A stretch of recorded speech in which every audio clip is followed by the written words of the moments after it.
How we doing? It is officially here. It is officially time. It has been a week. We've had the weekend. We had a little bit of some scrims, and now we are back at it. Octane Collegiate Playoffs here once again. I, of course, am Zephyr, and I'm very happy to see you. Kindly Monkey, you may be first, by the way, but Speed Demon is the one who redeems his say the name. So there you go. Speed Demon 2907. Welcome, everyone, one and all here.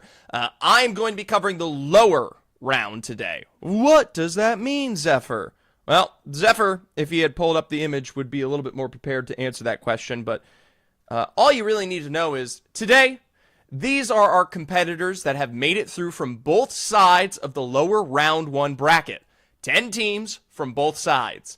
As a result, these 20 teams are now competing to move on to lower round 3. Ultimately, at the end of the day, 10 will move on, and 10 will be eliminated. We will be saying goodbye to them until 2026, where we introduce Stage 2 of Octane. Now, on the other side, we do have, officially for the very first time, the Octane Collegiate broadcast. If you guys want to check out, of course, what's going on in the upper round 2, 10 teams there will be moving on to semifinals, and the other 10 teams will, of course, be dropping down to that lower round as time goes on. So this is where the stakes are. That's what I'm going to say right off the bat. This is where the stakes are. The teams up in the upper round, yeah, there's stakes. You're making your way to semifinals. But the reality is, even if you don't make it, you still have a chance tomorrow at 3 p.m. Eastern time to qualify for semis. You don't want to be in that situation, but heck, for teams like Texas A&M up in that bracket, they're playing as a duo today. So we're very likely to see them. It's Group D time. That's right. ISU. That's one of the rosters that we're going to see today. So I will say, before we get into it, I do just want to point just a little, for those of you who have been on Twitter and who have seen it, this is a live feed. I want you guys to meet Lewis. Lewis is a little baby that I found on the side of the road, and I did my best to reunite him with his mother. But after, I honestly probably let this go on for way too long, but after about six hours, I decided to take him home. You can see him there. He's just moving his head. There's his little paw, and he's curled up. And he's got his little stuffy. And there you go. That's Lewis. And so I just fed him. He's good for the next 3 or so hours. And then after this is done, yeah. This is a live cam feed. That's right. This is a live Lewis cam. I set up the live Lewis cam. And we can check on it all day long. I promise you, though, it is a kitten. And a kitten sleeps a lot. So, this is staying on the screen the whole time. I'll be honest with you. We can check in with Lewis. I see Lewis right now. I smell like corned beef hash and chicken gizzards. Damn straight you do, boy. Arkansas State win today. Honestly, very, very possible. Fun fact, Arkansas is one of the very few remaining teams from Open. We are down to the last 3 remaining teams. Ben, where's the Dia stream? Ben is, that is in the Octane Collegiate. All right? I can't listen. Someone tell him it's on Octane Collegiate. Can you put it on screen or I'm throwing? Okay, while we talk about, here we go. You can see Lewis for a little bit longer. Arkansas State is one of the very few Open teams that are still in the competition today. They joined the Illinois State Redbirds and the Charlotte Niners as the final 3 teams in Octane. All right? Can you make Lewis the big cam and then make yours tiny? Guys. By the way, I have a new sub goal. You should look at the sub goal. We're doing a little, you know what? I've decided we might have some Christmas fun. And, yeah, where's Void? Someone ping Void. Anyways, yeah. One of the last three open teams, Illinois State Redbirds, Arkansas State, and the Charlotte Niners. Shout out to Arkansas State, by the way. Last week, they finished in the top 3 of their lower round 1 group with 49 points. And so they are distinctly in a situation where they could qualify. They just need to make it to the top 10 to get to next week's semis. And honestly, in this lobby, I think it is very, very possible for the Arkansas State roster here today. Red Wolves, baby. Red Wolves, baby. Red Wolves. Is Arkansas State's mascot the Red Wolves? Hold on, I'm checking this out. Yes, it is. Look at that. The Red Wolves. Amen. All right, well, we'll see how it goes. The Red Wolves are on the prowl, and they did well last week. Black by Purdue. Well, we do, in fact, have Purdue in this lobby. You guys, I gotta do it. I got to start talking about the games a little bit. I got to start bringing up the matches from last week. That means I'm going to have to drop the Lewis cam. We'll check on Lewis before we get in the game, but for now, I want to talk about last week. All right. Cat. Yeah. So that's Lewis. I hope you love him. All right. So ultimately last week, we do have some big names, but the one I want to talk about, of course, because you did just bring it up, is, of course, Purdue Black. Now, Purdue Black played through lower round 1B. They are one of the few teams that did pick up a win. Purdue Black is a roster that came through from Premier League. Notably, a big problem, though, for this roster is just the fact that they had a pretty shitty Premier League. Notably, they finished in 26th overall, which was 6th behind the cutoff. And ultimately, last week, even this, you can see 46 points on the board.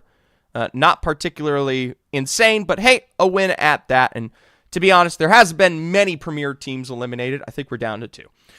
Freaky Gosling, Black by Black. ISU Red or Farmers. Which one is winning tonight?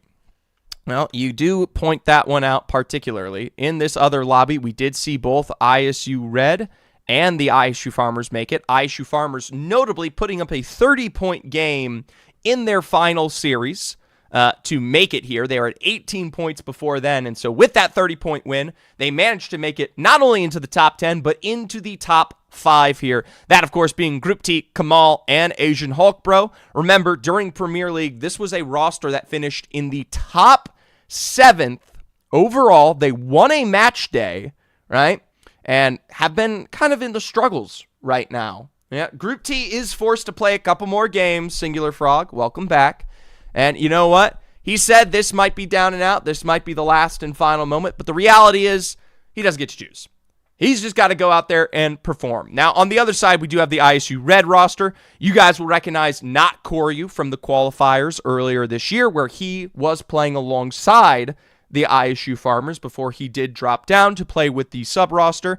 Kayak and Suarez also are alongside them. And kind of similarly, they had a top 3 finish there at the end. I don't think they were as down and out, but they were just before that game at 26 points, which would not have been enough. Temple Cherry, Hearts Purdue Black. Yeah, there you go. I don't think Temple Cherry's in this lobby, but you know what? We'll see Purdue Black can help. Now, the 2 lobby leaders coming off of last week was the Gamerhawks Navy. Shout out to them. They just had a very consistent day. Can't really say they had a very consistent Premier League. Remember, Gamerhawks Navy was 38th out of 40th. So is it a sham? Is it a turnaround? Is it the new Gamerhawks Navy, or is it the success ahead? Meanwhile, Sac State Green representing as one of our contenders teams. That's right. We have 11 contenders teams in this lobby, and I'll be pointing them out as we make our way through the day today. Sac State Green was the 11th place team coming off of contenders. First place was 74 points. Oh, so similar here to the likes of the Gamerhawks Navy, but they do have a second place finish alongside their first. There's a couple top 5s here for Gamerhawks Navy, but the average placement, is only roughed out by one slight smidge of a 13th in Game 2 for Sac State. Ultimately, past that, it's a couple wins for Indiana University coming off of contenders. Kaiser picked up 3 top 3s in a row from contenders. Purdue Black, you got them there. A decent win for ACU. Of course, we are going to be looking at Abilene Christian Esports as it goes on. They are a lower-oriented team of contenders, but there you go. They picked up a win there. Sadly, a team like CSFU Orange did not. They picked up a win, but did not make it through. Teams like the Farmers. There's Hawaii from Premier League. Davenport, which that is Jay-Z Striker. And apparently, this is I am bullet bait. I just figured this out. Notably, the DU stands for Davenport. Didn't Davenport University. That's what the DU stands for. Meanwhile, the rest of his name is just I am bullet bait. It is not DUI am bullet bait. Which also, why would that make any sense? All right. Anyways, we're going to get our first prediction up on the day as we're about to jump into the first game here. And I, of course, like a little bit of a lobby quality check. Over, under, let's go 6.0. Game 1 lobby quality. You guys can get that one in there. Over, under. There you go. Starting that prediction. Under 3, under. Well, hey, Howl, Schmiggles, put your money where your mouth is. Get your predictions in. It is officially live for the next 2 minutes, and you can potentially guess whether or not we will be in a supreme lobby quality or not. And for those who don't understand what that means, here on Overstat, they do calculate the quality score as the game goes on. Real quick, we're going to take a look at the drop spots today because we are starting on Storm Point for teams like Utah State Goats, Kaiser Navy down here in Barometer. Sac State's going to be, where are they? Sac State is, I think, Ferrari. Ooh, against Indiana. That's kind of a weird one. All right, we'll see how that goes. The Farmers are all the way in Zeus Station for heavy rotates down south as the Iowa State Red roster is all the way down towards the southeastern. Arkansas State's got some power coming from the Mills, albeit a little bit of a longer rotation. They, of course, join their fellow squads, Illinois State Redbirds, here from the open roster out towards Launchpad. And, of course, wherever Charlotte Niners is, they're also from open. I'm blind as a bat. Oh, checkpoint. All right, well, there you go. There's kind of your drop spots there. Not much to say, and we'll see how it goes. And one last, we'll say goodbye to Lewis. Bye-bye, Lewis. Sleep well. He's in the other room, by the way, if you're worried. I'm out today for the Niners, unfortunately. That is unfortunate. That is very unfortunate. Let's jump in game. First game of our lower round 2 playoffs. Remember, top 10 will be eliminated after these 6 games. The stakes have never reached higher peaks here. And of course, if you guys love audios. Audio's bad in games, sounds like 2. Ooh, let me check. Sounds like 2 at the same time. Let's check that quadrant.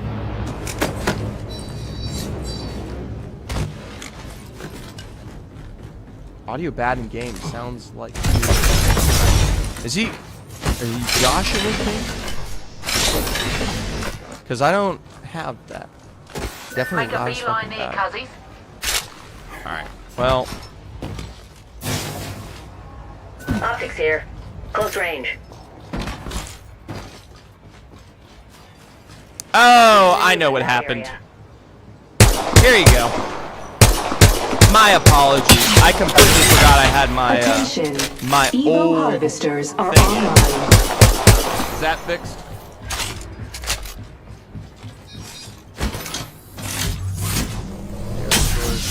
Same vertical mic there.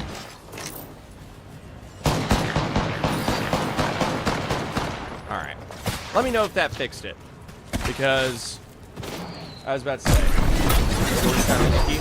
I did just turn on. I had the audio output capture from last week's scrim still on. It's normal now. Yeah, that's what it was. Hopefully, we'll be seeing the rest of these lobbies we're closing for. Meanwhile, U Buffalo Esports on the hunt right off the bat. T-Dobbs, a friend of the stream here, already chunked out. He might be H for P, but for Abilene Christian University, they'll be missing one here to start their game off, and they are split here. Half of the roster is down below in command center. The other half is all the way up above there. Meanwhile, we'll turn in with Georgia Tech Gold. I can only assume this might be the ISU Farmers. Remember, they are starting here just above them towards the north. See how this goes. A couple of cracks and a breaks. Kambal is low, though, healing with the invisibility of that barrage passing. You can hear the Newcastle wall up above. Meanwhile, from from the height. Group T with a knock onto Kazi CT. And the Farmers, they are here to play. Cell AFBS, though, already able to get a knock onto Ace Hawkrow. Hit from the window will push Group T back for now. Versus 2. Kamal tries to look for that revive, but they've got him hook, line, and sinker. Tracking him there on the edge. Gonna try to stick for Kazi GT on the inside as Kamal will do the same. It's a heal for a heal as Asian Hawk throws back into it. Remember, now they have a new castle on the inside there for Georgia Tech. So if someone goes down, it isn't a great knock unless it is the new castle. Asian Hawk throw down below. Kamal taking his time to heal this one up just as much as ISU are looking for some slight different rotates here. You can see UCF Knights, by the way, and Gamerhawks fighting in the kill feed. Currently, it is going to be Gamerhawks Navy leading that fight. Meanwhile, Georgia Tech just really trying to take up space here as Iowa, they've opted to work out of this one. Down towards the Thunderwalk Greenfield area, and now on their way out. We'll maybe jump back to some Georgia Tech. Does rotate into them as time goes on. Meanwhile, we'll take a look at our zone. We are heading part of the pylon here, or maybe one of those shared spaces between defense cutoff. Purdue Black is one of those few rosters that has decided to fly away as we jump into the other Iowa State. ISU Red already ready to go here. Massive crack and chase on the raid. Cotton makes the follow as block out the first knock here against MSD's Mojo. Ben Swallow's going to try to defend this one out. He's got that Sparrow ultimate to try to take space here. They do have that new castle on Tommy Salami to pull for the revive. There we go. Right as it comes through, the Maggie Ball is wide on the cliff face. ISU Red are going to see look for this there in the backside. There's that re-knock on the Mojo. Now, from the further side, Ben Swallow and Tommy Salami keeping it forward. Nice track up in the air from Soares down there as that final new castle will be sticking probably to life again. Kayak is so far away, but the reality is it looks like we are sliding down towards Pylon here to keep our MSD roster's dreams alive. From contenders, and now with one final shot ahead, the first team eliminated here in our game one. We'll be saying goodbye to Missouri as they will be working their way to game 2 and 3. Bit shame too. I love that roster. They've been very good in some of these other lower round brackets to try and stay competitive. But there you go, boys. ISU all day long. We'll check with Abilene University. He's got himself the revive back into play from up on high, though. T-Dog will keep the other end. Namer I'm already in the lead. But Sac State Green is playing as a duo. It's just Beaufort and Name Rhyme. Davenport with a double knock drop against UB, by the way, for Jay-Z Striker here. Abilene Christian University. I mean, they have themselves in a situation where this is a straight 2v2. The ball is on its way back up. Name Rhyme's got to look at this. You have to punish the exchange, but instead, they let them play for the recovery. A gas trap will push Name Rhyme away, and that med kit is going to have to stick in here. Meanwhile, ISU Farmers in the kill feed. Double knocks on to Sloshy Medusa, and some of that UCF Knights roster there might be full white.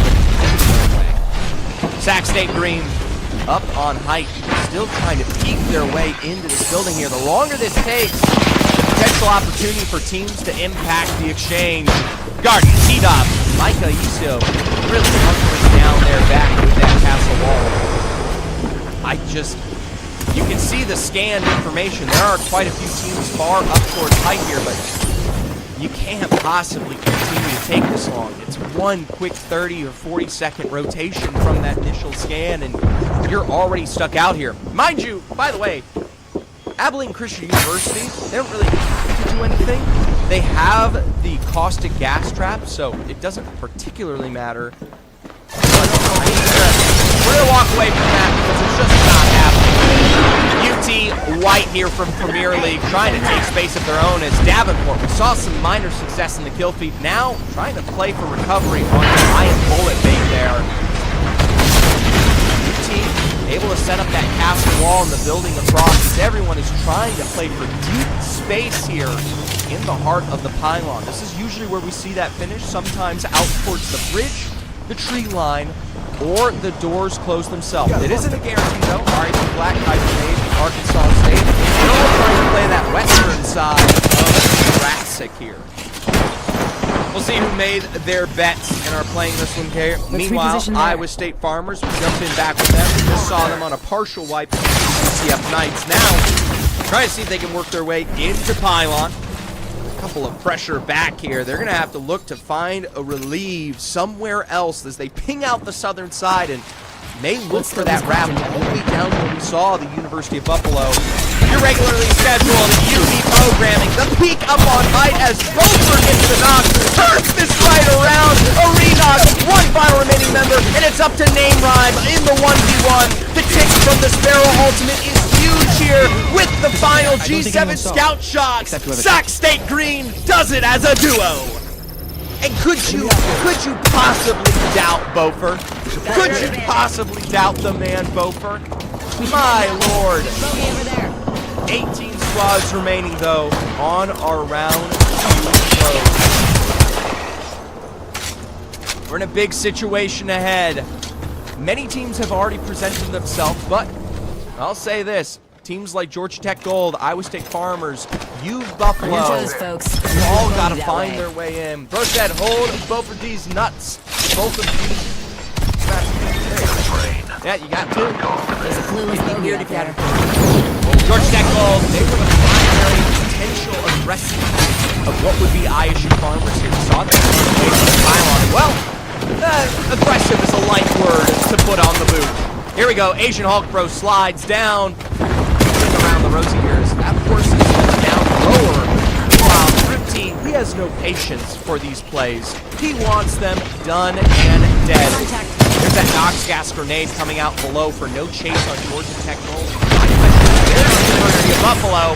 Iowa State Farmers, though, they don't care. Quick knock onto Kazi GT, and with one final man remaining down in the water, the Farmers pick up a chunk of KP. Oh, so well deserved. Oh, yeah. Still, though, Now not that's in an zone. upgrade. That northern eastern section, they don't know this. Coming off the lagoon is so Spotted a subject. the University of Buffalo, they're working their way into Pylon oh so slowly. The Illinois State Redbirds has no idea. Meanwhile, Arkansas, a drop in the kill feed. Our friends from the open, Rose. Little long-range knock against Cyber. That doesn't usually mean a ton, though, on Pylon. Remember, wherever you set yourself up, could mean more. Still, though, a re-knock from Rose, and it tells me that nut building down towards the southwest where Arkansas State is, they are line drive punishing Indiana. So now, we take a look at that zone. Heavy presence towards Jurassic, but still the split between the fence line here. Yeah, looks good. Itself a very good boon to your win. Meanwhile, Illinois State Redbirds fighting for fighting. Saw UB who this may be. The Buffalo roster taking the height positions. Open from Pylon is punishing this, and Reverson off with this beat down on the outside, up on route. They can't even bring Dirtiest Donut down. Dox Gas is finally brought out here as Blue Buffalo will now look for complete white rays as that res is stuck here from Dragon's Reach. For University of Buffalo, they've done their dirty work. They just need one more KP against Judge, who is going to try to pull for a revive there. Maybe play for one. Jump on over to Iowa State Red.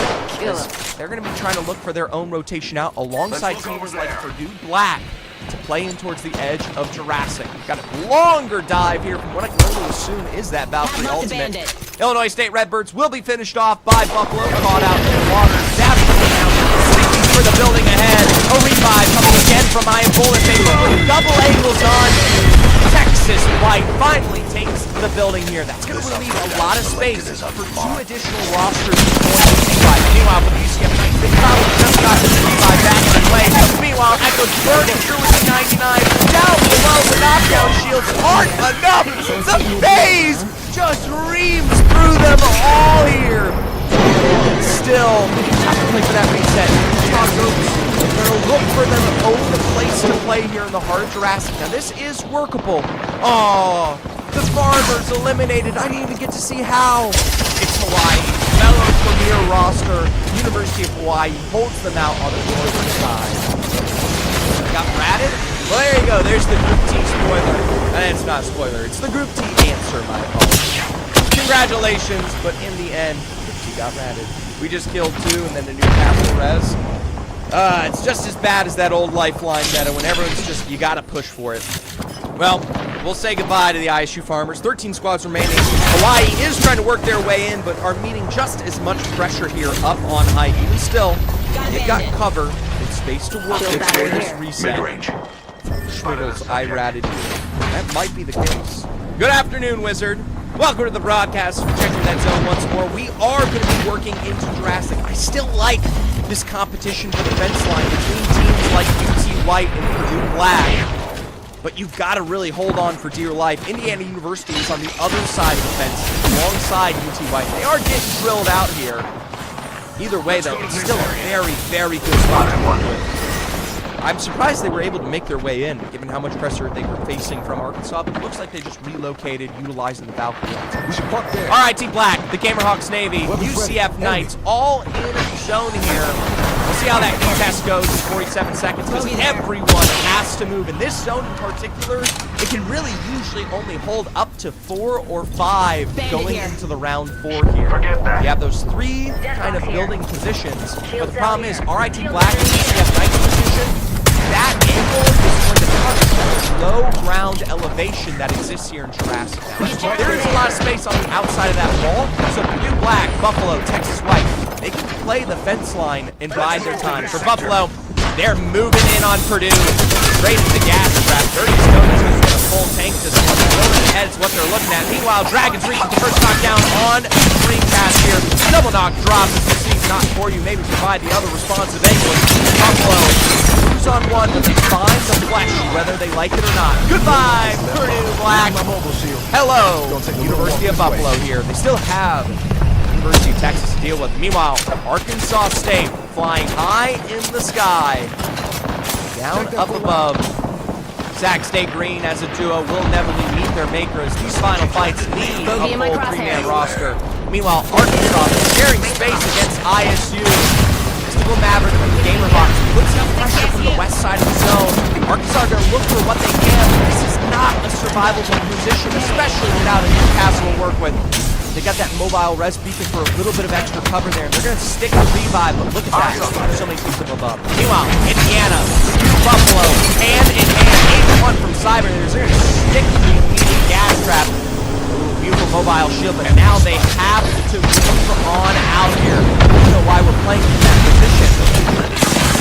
There we go. It's recovery, but Dragon's Reach still faces the 54 damage that'll bring him down. A knock on the shed. A massive castle wall in the back foot there. New Buffalo will be wiped out. Texas White meets their maker just as quickly here on the edge of zone. RIT Black in their building. Kaiser Navy getting choked out as they run straight into the barrel.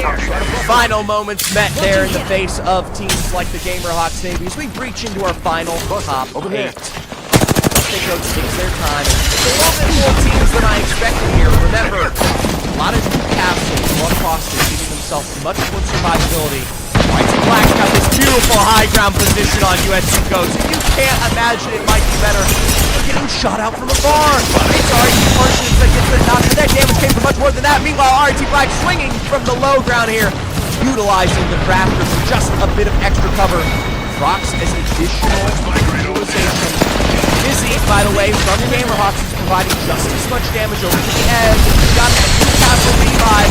There's so much help to deal with. And for RIT Black, they pick up 2 on the exchange. The Gamerhawks turn their attention to them oh so quickly here as RIT Black has to look ahead. Meanwhile, Iowa State facing their first knockdown. A re-knock and much more to follow as Arkansas State picks up all 3 members of the Iowa State Red roster. 6 squads remaining. UCF Knights have got them a house. RIT Black has a nice position on, maybe that's UCF Knights, or maybe that's Hawaii. Elite UCF Knights completing their building. Hawaii out towards the edge. Meanwhile, teams like the Gamerhawks Navy, they've got to drop from their height just as much as slow load this in. RIT Black, UCF Knights building, they're only holding the height.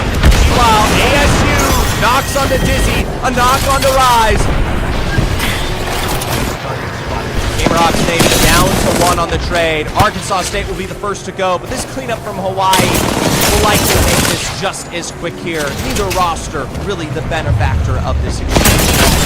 There we go. Hawaii, the solo squad out from behind here as Gamerhawks join the death box. Meanwhile, the UCF Knights pushed upon here by RIT Black. They are just as quickly as soon by Indiana down to the low ground. Trying to play into it, but they got the gas trap. And the Newcastle pull away. Even still, though, through the crack, RIT Black. Now a quick push from University of Hawaii. Premier versus Premier roster. They've made it far, but Hawaii's got the 3v2 advantage. A nice twist and you'll miss it moment as now in the corner with nowhere to go. It's a quick cleanup for the Hawaii leaders to pick up the Game 1 dub. Congratulations to the Hawaii roster. Let's take a look at that scoreboard while we get a chance. We have Cole, our Kai, Apex champions. Gerald. All right, so standings leaves us with Hawaii. A win at that, but it wasn't that big of one. 8 KP is just shy of only 2 fights before the final right there. They pick up those additional knocks, and as a result, Kai will lead with the 5 kills on the roster. But hey, end of the day, you got your 20. RIT Black there in second place, of course. They pick up 8 kills respectively, all but the same. And we really do see a nice KP kind of exchange between a lot of these rosters. 8, 4, 5, 6, 7. Everyone was working their way into some form of success here. And as a result, placements are heavily dictated. U Buffalo is going to be the standout. They only get 1 point from their placement, but the 7 KP we saw there against teams like the Illinois State Redbirds, and I believe... I'm dropping the one other squad. Either way, able to find at least 7 KP. And, of course, diminishing returns down the board. The Farmers there, you can see from Premier League with 5 for 6 to round out their total. They'll break what is 9th. Texas White are top 10. So, it's a lot of time to go here. Teams like ACU, Missouri, Georgia Tech, Illinois State Redbirds, yada, yada, yada. They are currently on the down and out. I know we got some Arkansas State fans here. There's your statistics. 3 KP, Jack the Ripper does lead that, but they only have the 1 successful fight, taking away that northern position there. Little bit of time to go. All right. First ban on the board, of course, will be the Valkyrie. So we've got our, rotation legend, the new buffed babe, down for the first game here, and that's to no surprise. That's been the first ban for every single roster here, so no forgiveness anymore. If you get caught out in your position, right, you do not have anything but potentially that evac, right? Evac balloon is the only thing you're going to be able to work with, so you cannot take your macro for granted anymore going into this lobby. As a result, let's take a look at our player quality. I asked y'all over, under on 6.0. I don't know why any of you picked the under. Congratulations to our over. We had a 10 out of 10. The best possible quality, as good as it gets. This is the height of Apex Legends, and I can attest. It was phenomenal coming off of that game there. So, we're going to get our next prediction going. Remember, we have point redemptions down below, and I want to make this clear too. We do have our draft tournament coming up. We do have double brackets available, potentially even triple. We'll have to see what that means. In the end here, as a result, I like hosting events. These points are big, right? I like doing community events, and all I ask from you is to watch the stream, contribute your community points, and we host them, all right? I host plenty of other stuff as well, but the big ones where I put my money on the line, well, you got a $300 prize pool there. That's no small penny, right? So all I ask is for your equal return.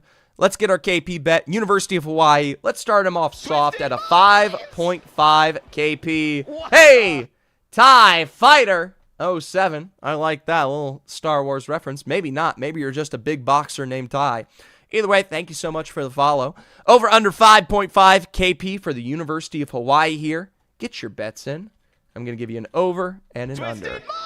Hey, that's my man. That's the GOAT who does it himself. Congratulations on hitting 4 months with us. You got the black hat. 2 more months, and you'll be representing with a new badge. Thank you so much, OY, and everyone should take the time to say thank you to OY if they ever get the chance. He is the man who organizes this and makes this all happen, and well and beyond that. If you guys are looking to support Octane Collegiate as well, they do have the stream going for the upper bracket. If you ever get bored of my voice and think I'm a little bit annoying, no worries. You've got Dia, and I don't remember who else is casting there. Either way, they're doing the upper round. OY can probably provide you with a little more information. So shout out to Octane Collegiate. If you're wondering where you can find that, the stream title has them tagged. Maybe keep both streams open. I don't know. Either way, get your bets in. 1 minute 30 to go. 5.5 KP. We got no one on the under. Remember, you could be stealing someone's points here. That's about as good as it gets. Let's jump in to our game. Number 2. Oh, wait. Hold on. Nothing happened really. He's a little twitchy. You see that? He's got his ears going and he's just... I wonder what he's dreaming of. Is he dreaming of an Arkansas State win? Maybe it's an ISU Farmers dub. I love you, Lewis. This is a better stream, to be honest. It's I'm gonna be honest with you, it's pretty darn good. Game 2 underway. Our Lewis check is officially done. And we'll check on Lewis as this goes. 30 seconds on our final over-under to get your bets in. We do have a little bit of an under. 5.5 KP for University of Hawaii. Here's a little bit of a cheat. You got a zone pull all the way towards the left-hand side. Hawaii plays Cascades. So, a little distant, but not far. Hello, not bald man. I still got my hair. What's up, donut? Or jelly? Or the first part of your username that I'm not going to butcher? Welcome to the lower round. Something to note is we did see this game start off with a little bit of the ISU fighting up towards Georgia. I'm curious if that forces Georgia to move a little bit quicker, or if we see something else. Oh my gosh, I don't have my necklace out. What am I doing? I gotta represent. For those of you who don't know, I've never seen it. Got an All right. upgrade. Looking for the Evo, they run right into the trap of Dragon's Reach here. It's a beautiful exchange, but I don't know if it'll lead to more for Abilene Christian. Try to see if they can get themselves out of this situation. Micah up to height there. T-Dobbs is separated as well. Buffalo are quickly going to look at this just as much. OI. Coco wasn't talking about the me. They're talking about the cat cam. Buffalo will find T-Dobbs left alone. And there's not much to really commentate there. Finn with nowhere to go. Abilene Christian are now going to have to run this all the way to north, where they could be working their way into the ISU Farmers and Georgia Tech Gold Exchange. Looks like Group T overextended. All right. Zephyr's okay. Zephyr's okay. Enemy Here. spotted. Cat Cam is the better string. I would have won that TBH. Psycho. I don't know.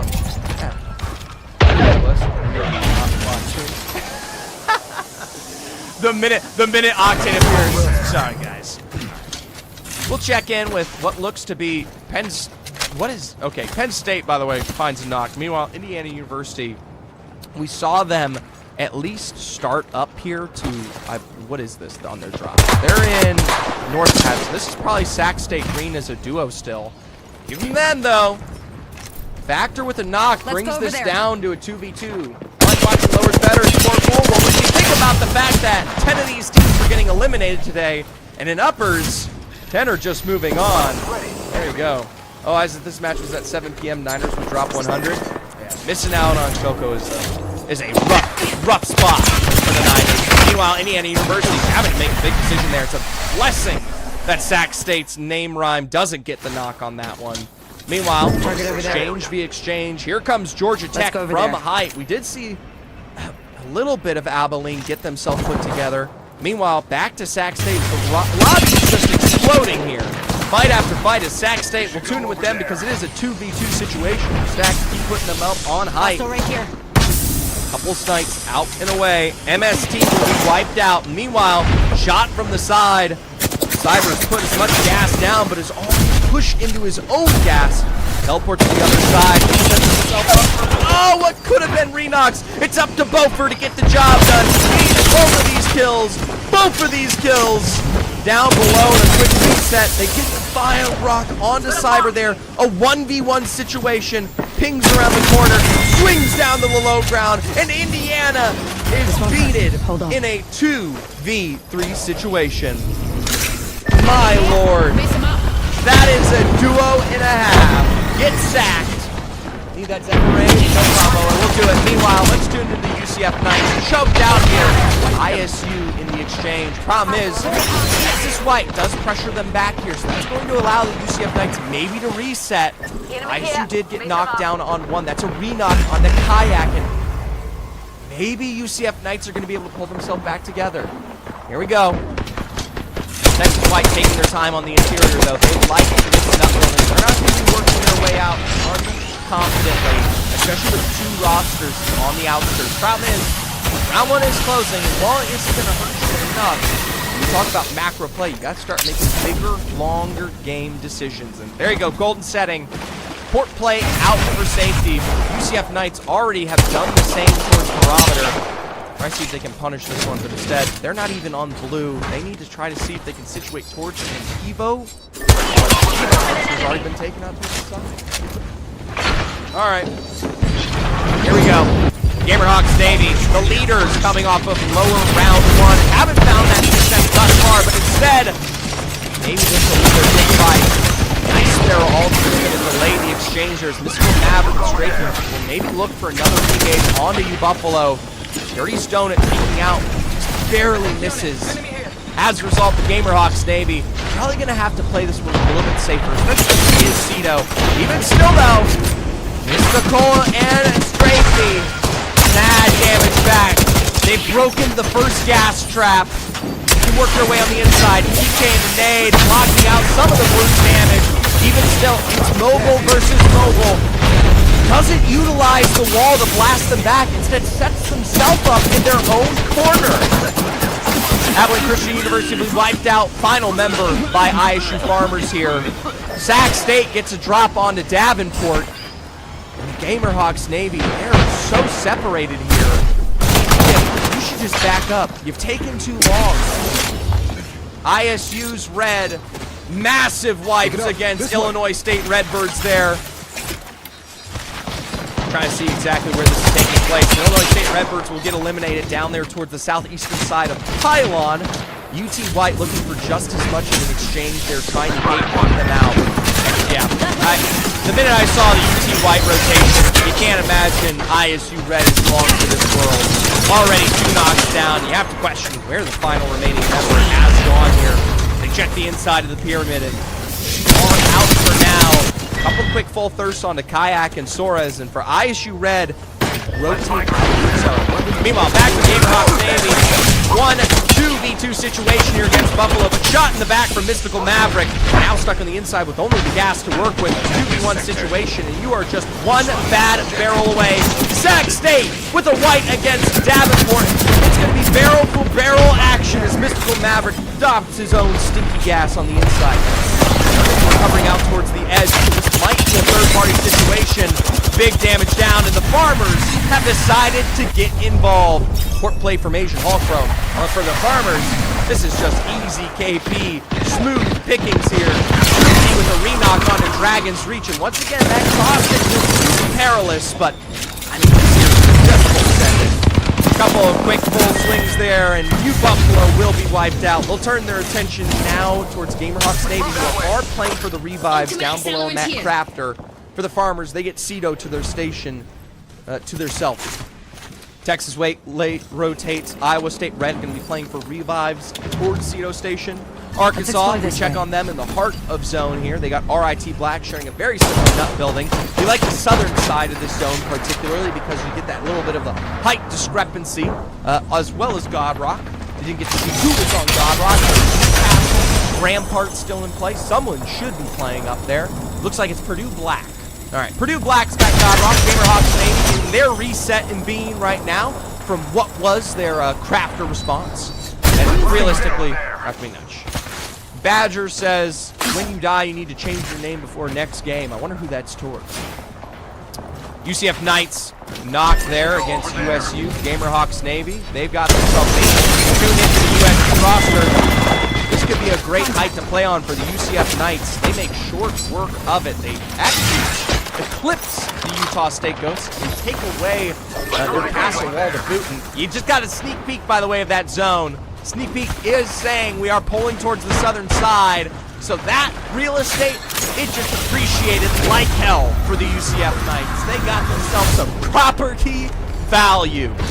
Iowa State Farmers and Texas White will finish off the final remaining member of ISU Red, as both of these rosters are committed to playing as edge as possible. Now, I know dramatically, in dramatic irony sense, that we do have a lot of available space to work with when we talk about the Bean area, but the realistic thing is you're playing Rampart. Set up your walls, set up your situation, and make it work for you. 12 teams remaining as we jump into our round 3. Kaiser Navy, that IMC roster. They could see UT White here in a second. Already, Penn State's #1 fan is choking them out. 99 damage with the triple take from afar there. Triple take PK. That's about as bad as it gets in this meta right now. You got your long range, you got your absolute aggression. Kidnap play there on Parsnips, and I think they did it. I think the kidnap has come through. No!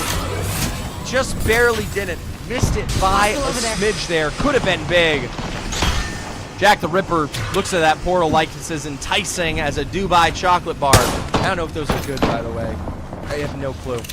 Either way, a couple of Bean squads ready to run this one. The Gamerhawks Navy, by the way, did beat out ISU Farmers multiple times in the lower round 1 last week, and was actually the reason why they were so far behind here. So this could be a potential revenge moment. Massive teleports on the window, and Group T is almost wiped out here. Has to play this one back for safety. The Gamerhawks Navy are the benefactors of that trade. Meanwhile, all looking for just as much as well, as Group T's going to be playing for the bat reset. The med kit as well. Ball just as quickly pressured out there. Plays for the bamboo. He barely misses what could have been his next knock. Gets the health out. Asian Hulkbro playing for resets. The port play is coming out here. First Dizzy low. He's going to cast the wall up to height just barely.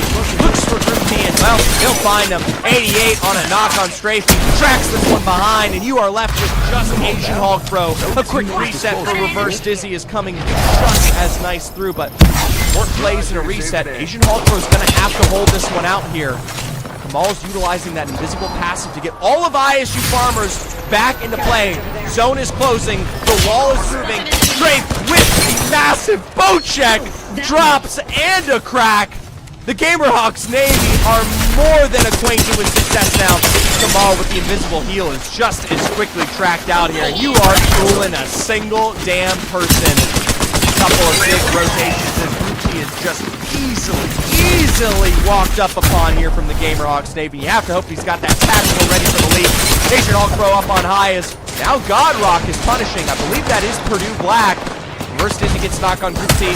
Iowa State Farmers will be eliminated. Purdue Black, they might not have much help to their name. They're sitting on blues, but they have the best position here. That rock's got nothing. Long range drop of the gas trap. And the Gamerhawks Navy join ISU in their exchange. 10 squads remaining, and remember, we are pulling Southern here. Knighted, thank you for the follow. Welcome to the family, and I hope you're enjoying it. Lower round 2. Hey! Even bigger and better than that! Shout out to Donut!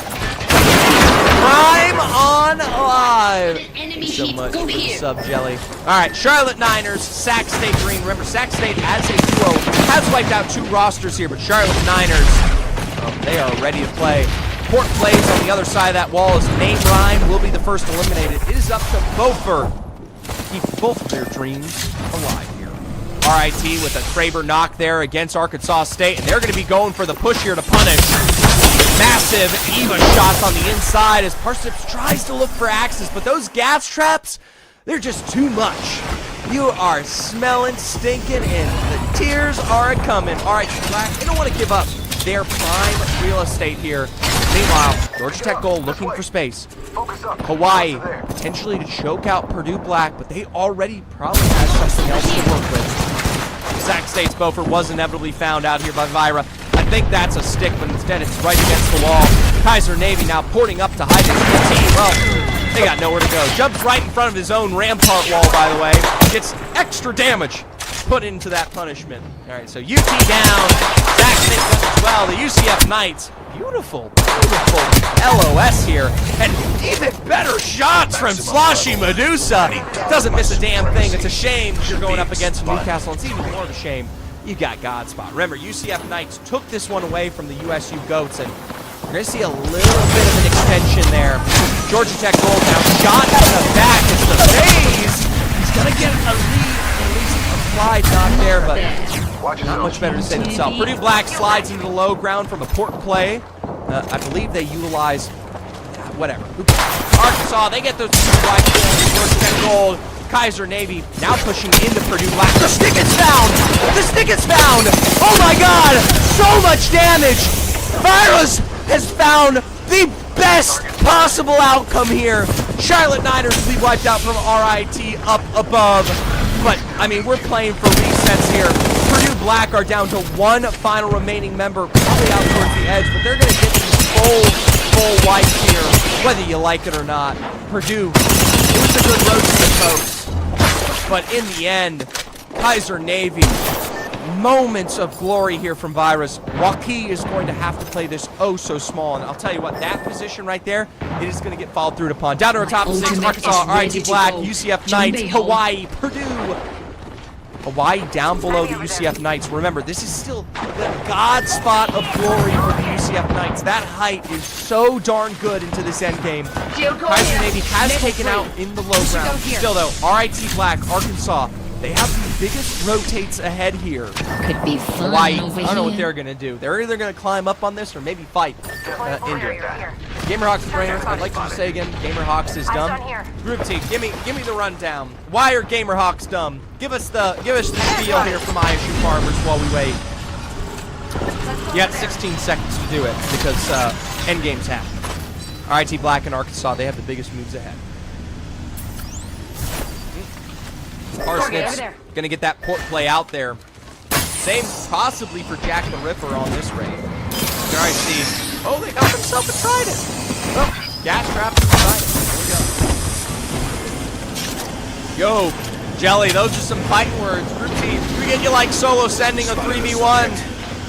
Hey, put your money where your mouth is. We'll see how it goes. Either way, Purdue Black left alone. Arkansas State have given themselves trident and gas to work with here. They are in zone. That trident, it will take damage over time. RIT Black holding the inside, sharing space, and Kaiser Navy have opted to play for height here. Gas is difficult to breathe in, though, and they are breathing it. They will still find the wipes down as Penn State one fan is forced to drop lower. Meanwhile, a pylon is barely saving him, I think, and this is the follow-through. It's a beautiful move from RIT Black, literally mirroring the exchange from Kaiser Navy. As a result, a couple final members in a quick rotation up the height as RIT Black are now in a new 3v3 scenario. Sheila extended, gas ticking from Throx there. RIT Black are going to have to pull this one back, but Parsnips is oh so far ahead, pushes them off height, and RIT Black have a close. 5 squads remaining, and even still, Kaiser Navy are coming through with revenge. They took this fair and square, and they want this height back here. Parsnips down, and the gas is burning there. Tries to play this on the reset, and the walls are going to have to work. Arkansas State will be wiped out by Hawaii down below. Even still, they got top 5. Kaiser Navy now, though, punishing where they do best. After the break of the wall, they put Flesh down. They just need to push forward. They continue to tick, and they might have pushed them down to the low ground. Final 4, Waukee ratting. Hawaii as a full force of 3. Kaiser Navy as a duo here. Well, Hawaii, they've got themselves just as pressured as anyone else here. Ports available. They might be the ones to find this KP. There you go. Gerald with the first knock. RIT Black down to 1 final remaining member. Hawaii is slowly eclipsing this space. 1-5-1. A quick peek from up above, and Hawaii wants to commit for the send. A P-20 fadeaway as Cole is holding off Kaiser Navy on the other side. There's a multi-pronged approach from the Hawaii roster as they look for what could be their double-dub of the day. RIT Black are eliminated. Hawaii are the full 3-man force left. Kaiser Navy needs a perfect situation. That was their moment to punish. And Cole's got the beam. You're down to just Penn State fans. A peek around the edge. 60 seconds doesn't matter. And if you're a big fan of Purdue Black, they've gotten themselves all the way to 2nd place. But if you're an even bigger fan of Hawaii, they are now double dubs on the board.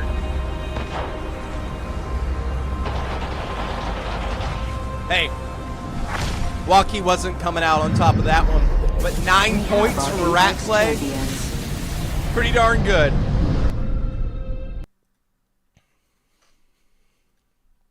All right.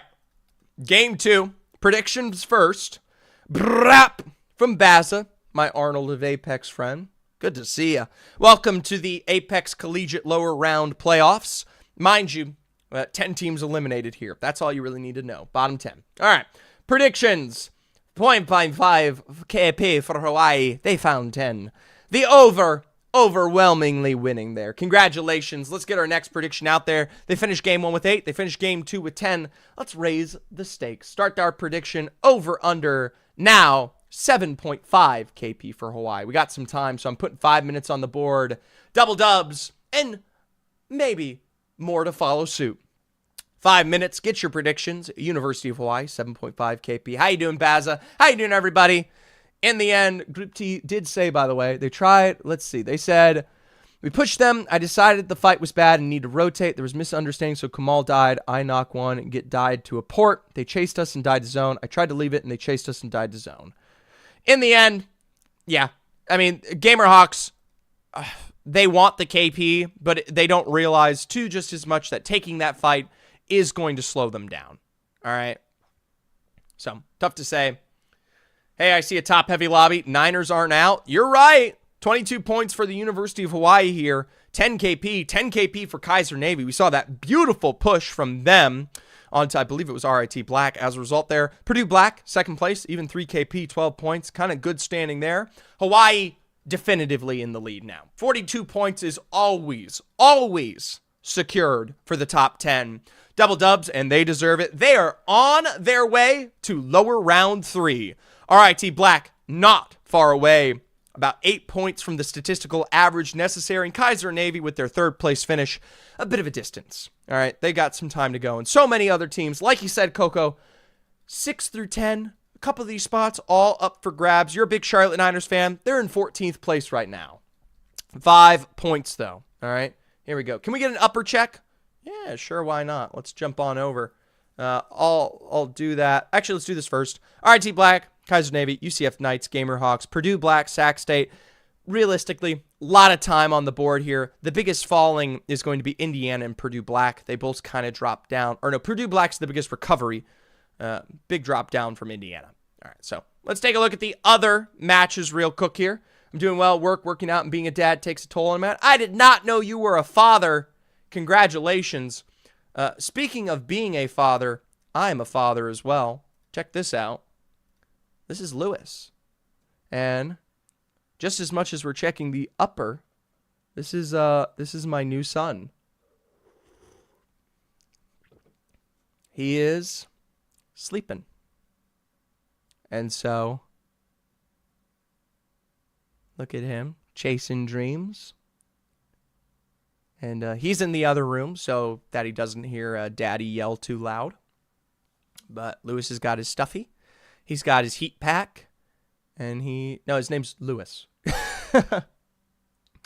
And he is just a sweetheart.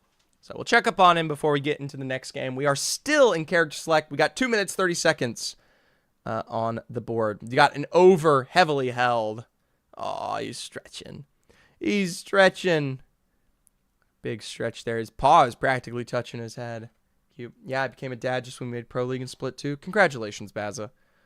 That's awesome, man. I can't believe you're still working out as a father.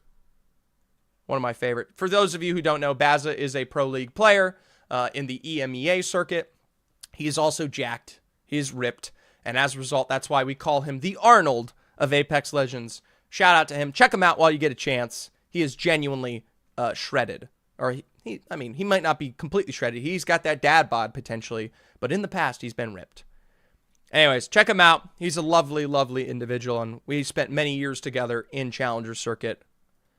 UC Santa Cruz Chopped currently leads up around 2 with University of Ottawa Garnet there as well. There's UC Irving, CSU Fullerton Blue, Texas A&M White has second place finish. A couple of squads there. Florida Gators, Houston Red, Premier League, Premier League, Premier League, Premier League. OU making it happen. Contenders roster. Same with UC Irving, Garnet, and Chopped. You should make a little cat cam box for your overlay. I feel like it takes away from Apex just a little bit. I mean, I could do it on the scoreboard if you guys want. Just so you have a little bottom right scoreboard cat cam. Here. Takes 2 seconds.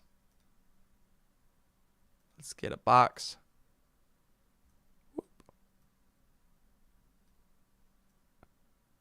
Just so you're so kindly asking, mostly because I love them too. We're still taking quite a bit of time to get into the next lobby, so we can do this. There's Lewis. Whee. And while we wait, Lewis can sit right there. There you go. There is your Lewis cam. Could be an intermission thing. There you go. So now while we're checking the score, you can check out Lewis all day long. For those of you that love him just as much as I do. And yeah, new sub goal. Check it out. Couple of cute outfits potentially. We've already got Donut and OY contributing today. And honestly, the sub goal isn't just for Lewis. It's for me. And we got the player draft tournament coming up here. Since we've got quite a bit of time till we get into it, I'm happy to talk about it. December 13th and 14th, collegiate players eligible. Most of you have already signed up or heard about it, but I'm still leaving the form open right now. Everybody is a captain, or not everybody's a captain. We pick captains from everyone who submitted, and then they have to draft from anyone else who is there out there, and they will be competing for their slot. So, WCatCam, if I sub, can you reserve my spot in the draft tournament? Yes. If you sub, yeah, I'll do it. 100%. You're 100% in if you sub. I don't care. Can I play as a coach? Yes. Yeah. Yeah, why not? Gonna get me and Dad in if so. Dad? Who's Dad? I'll say this, we've got the room for sure. So I'm going to be reaching out to quite a few. Dad is bored. Gotcha. Why not? If Jack's playing, he's the RIT coach. I can't be too picky. And we genuinely might have enough for 3 lobbies. I don't think we're ever going to get to the total amount for 3 lobbies. But if it means you two competing, there you go. Full coaches team. Hey, we'll see. We will see. In the end, there's your cat cam. And let's keep checking our score. Texas A&M Maroon, by the way, 0 points. They are a duo today. All right. They are a duo. Penn State Blue, CSU Dominguez. The biggest dropouts are going to be Georgia Tech Navy from Premier League, Tyler from Premier League, the Guelph Griffins with future streams. He's putting up Kobe, LeBron level, Michael Jordan flu game numbers, 2 games in, but he's got a lot to carry. All right. How would you rate the skill of these lobbies in general compared to CC/Pro League? It's very big in variance because you have like teams like Bellevue who have Vaudry, right? And then you have teams like Penn State Blue who have V-Rays and Awful You Guys who just aren't. All right, so just got here who's winning. In our lobby down below, it is Hawaii, double wins. RIT Black, Kaiser Navy there, a couple big ones. Top lobbies, still time to go. UCS, Santa Cruz, Chop, University of Garden. I think other than a couple of very specific teams, Baza, it is you're kind of limited. And there is, I'll say this, every once in a while you'll see someone who is truly good. Like Guelph Griffins do have future streams. That is a really good player in North America Pro League, right? But you also have to play Collegiate a lot different, too. It is not the same style. Just as much as you know, Challenger Circuit is a different beast than Pro League, right? Collegiate is a different beast from Challenger Circuit or Pro League, right? They have a different level of play, a different aggression, etc. And so, kind of a learning experience. We even see some pro-level talent kind of intro into this, and they struggle at times. They definitely are better, but they can struggle. So, in the end, that is your brackets. We are still waiting for a game to jump in here. We got 5 minutes, so I'm happy to answer any more collegiate questions you have because we got it. Yeah, I hear you. It's an interesting concept, which I like a lot. I agree. The best thing I like about it is Tier 2 doesn't get a lot of love anymore. at least Collegiate has a consistency in events, right? And so it's very, very easy to see. Who is your favorite open player? That is a great question. Let me open my open player list because I actually do have one now. I made a list for the draft.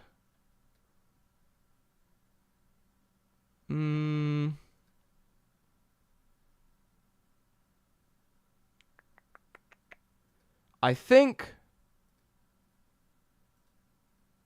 Did you just ask that because you wanted me to say you?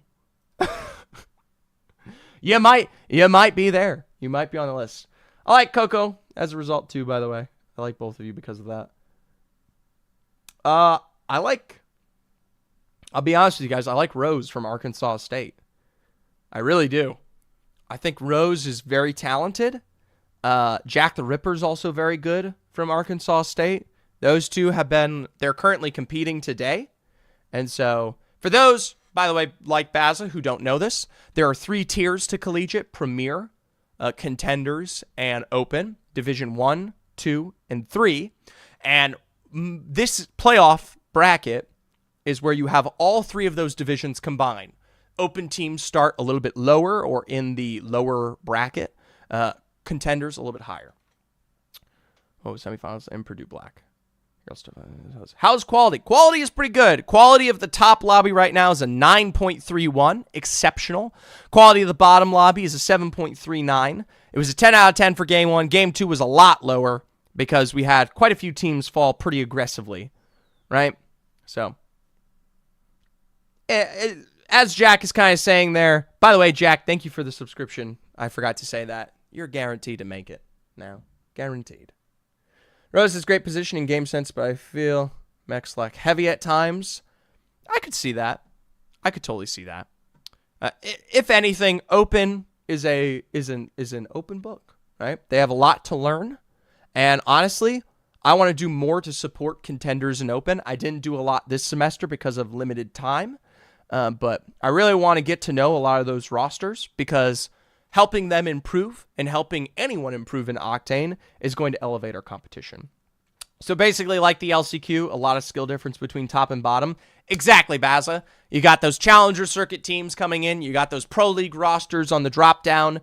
You can have someone who barely has got the cutoff of CC, and then you've got those of which who have just competed through a whole split of Pro League, right? So, by the way, to let you guys know, we had quite a few lobby resets coming into this third game. That is why we're taking so long.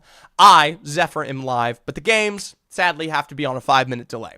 So, I got the Observer working that one out. Rhodes going to get better. He's got me teaching him. There you go. Coach Evans got that one down pat. Arkansas State was a 3-stack console last season, and now they're on their run. For those of you who are just tuning in, Arkansas 7th overall with 6 points. Remember, you're going to want to get to about 36 points. So they got a lot of time on the board. Rose, the definitive leader of them, looking right now at a 1,900 damage with 2 KP. Remember, of the teams remaining, the Division T3 rosters from Open, Arkansas State, Illinois State Redbirds, and I believe it's the Charlotte Niners. Charlotte Niners in 11, Arkansas State with 7, and then the Illinois State Redbirds all the way down to the bottom 17th. So today could be the end of Open. First day where we eliminate all of Open. I will say, Arkansas State always has the chance to make it through. And Charlotte Niners, missing out on Coco today, gonna need a little bit of love. All right, here we go. So, I'm doing a little in-game check. Still waiting. And while we wait, if you guys have any more questions about the standings, feel free to ask. For now, let's just watch Lewis. Where is Zwifty?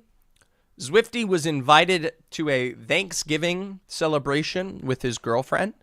And so he is prioritizing that, given that there is a guaranteed competition tomorrow for him, right? Because Texas A&M in the upper round can finish 20th, but still make playoffs. So Zwifty will be here tomorrow. And Lewis is just chugging along there. He is just chugging. Get a little twitchy baby. Cat cam? Yeah, Sean. I think it was, who brought it up? Someone brought it up on stream. But we do have the official Lewis cat cam. All right.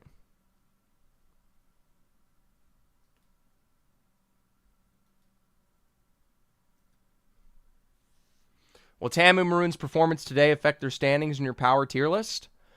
I don't even know what we can do in terms of a power tier list anymore. I'll do one. I think I made a promise to someone that I'll do a tier list for semifinals, but we will see how it goes.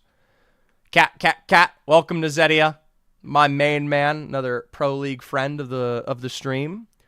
We got a little kitty cam. Mr. Murray, first ever. After State makes the top. After Arkansas makes top, we'll be the first ever ranked open team. Yeah. Arkansas State has definitely proven it.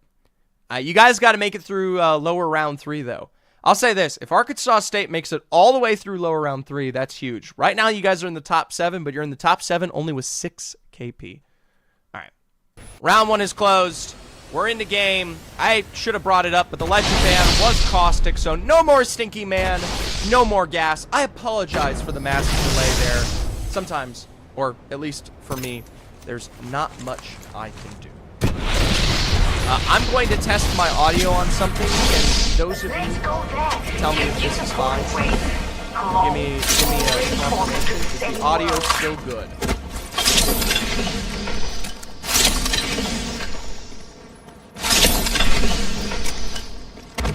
Let me know if I doubled it up by accident. I'm trying something else. Audio's good? Sounds fine? Alright. I had vertical audio going. Zedia has with funny accent or impression. Oh, jeez. Nez, you get to pick. Where did cat cam go? There's no cat cam during game. I'm sorry.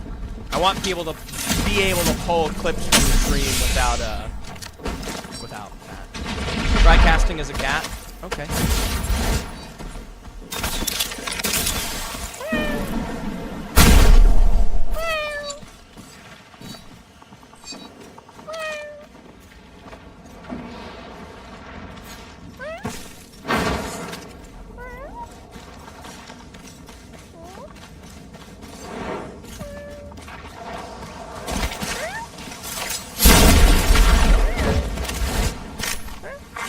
Evo harvesters are now available. Zipline right here, mates.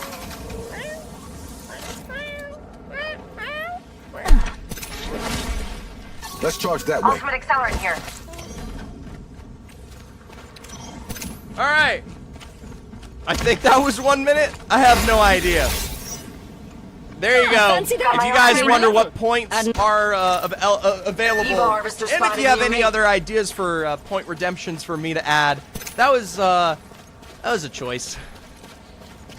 Oh my gosh. All right. Zephyr Cats. We'll see the Illinois State Redbirds find one of their very first knocks of the day here against the ISU Red roster, all the way down towards the very southeast here. Meanwhile, Farmer's moving in towards Command Center. Could be running up behind Abilene. Leap it down. Jump over to RIT Black here, outside of the down beat. 99 on the ream. Massive arc charge. Wall is just barely going to save James out there, but even still stuck in behind with Rampart walls galore. The rest of the RIT with flat roster right here. So he's just going to commit for more damage where he can. Indiana University, though, are just one quick heal away from being more than fine out.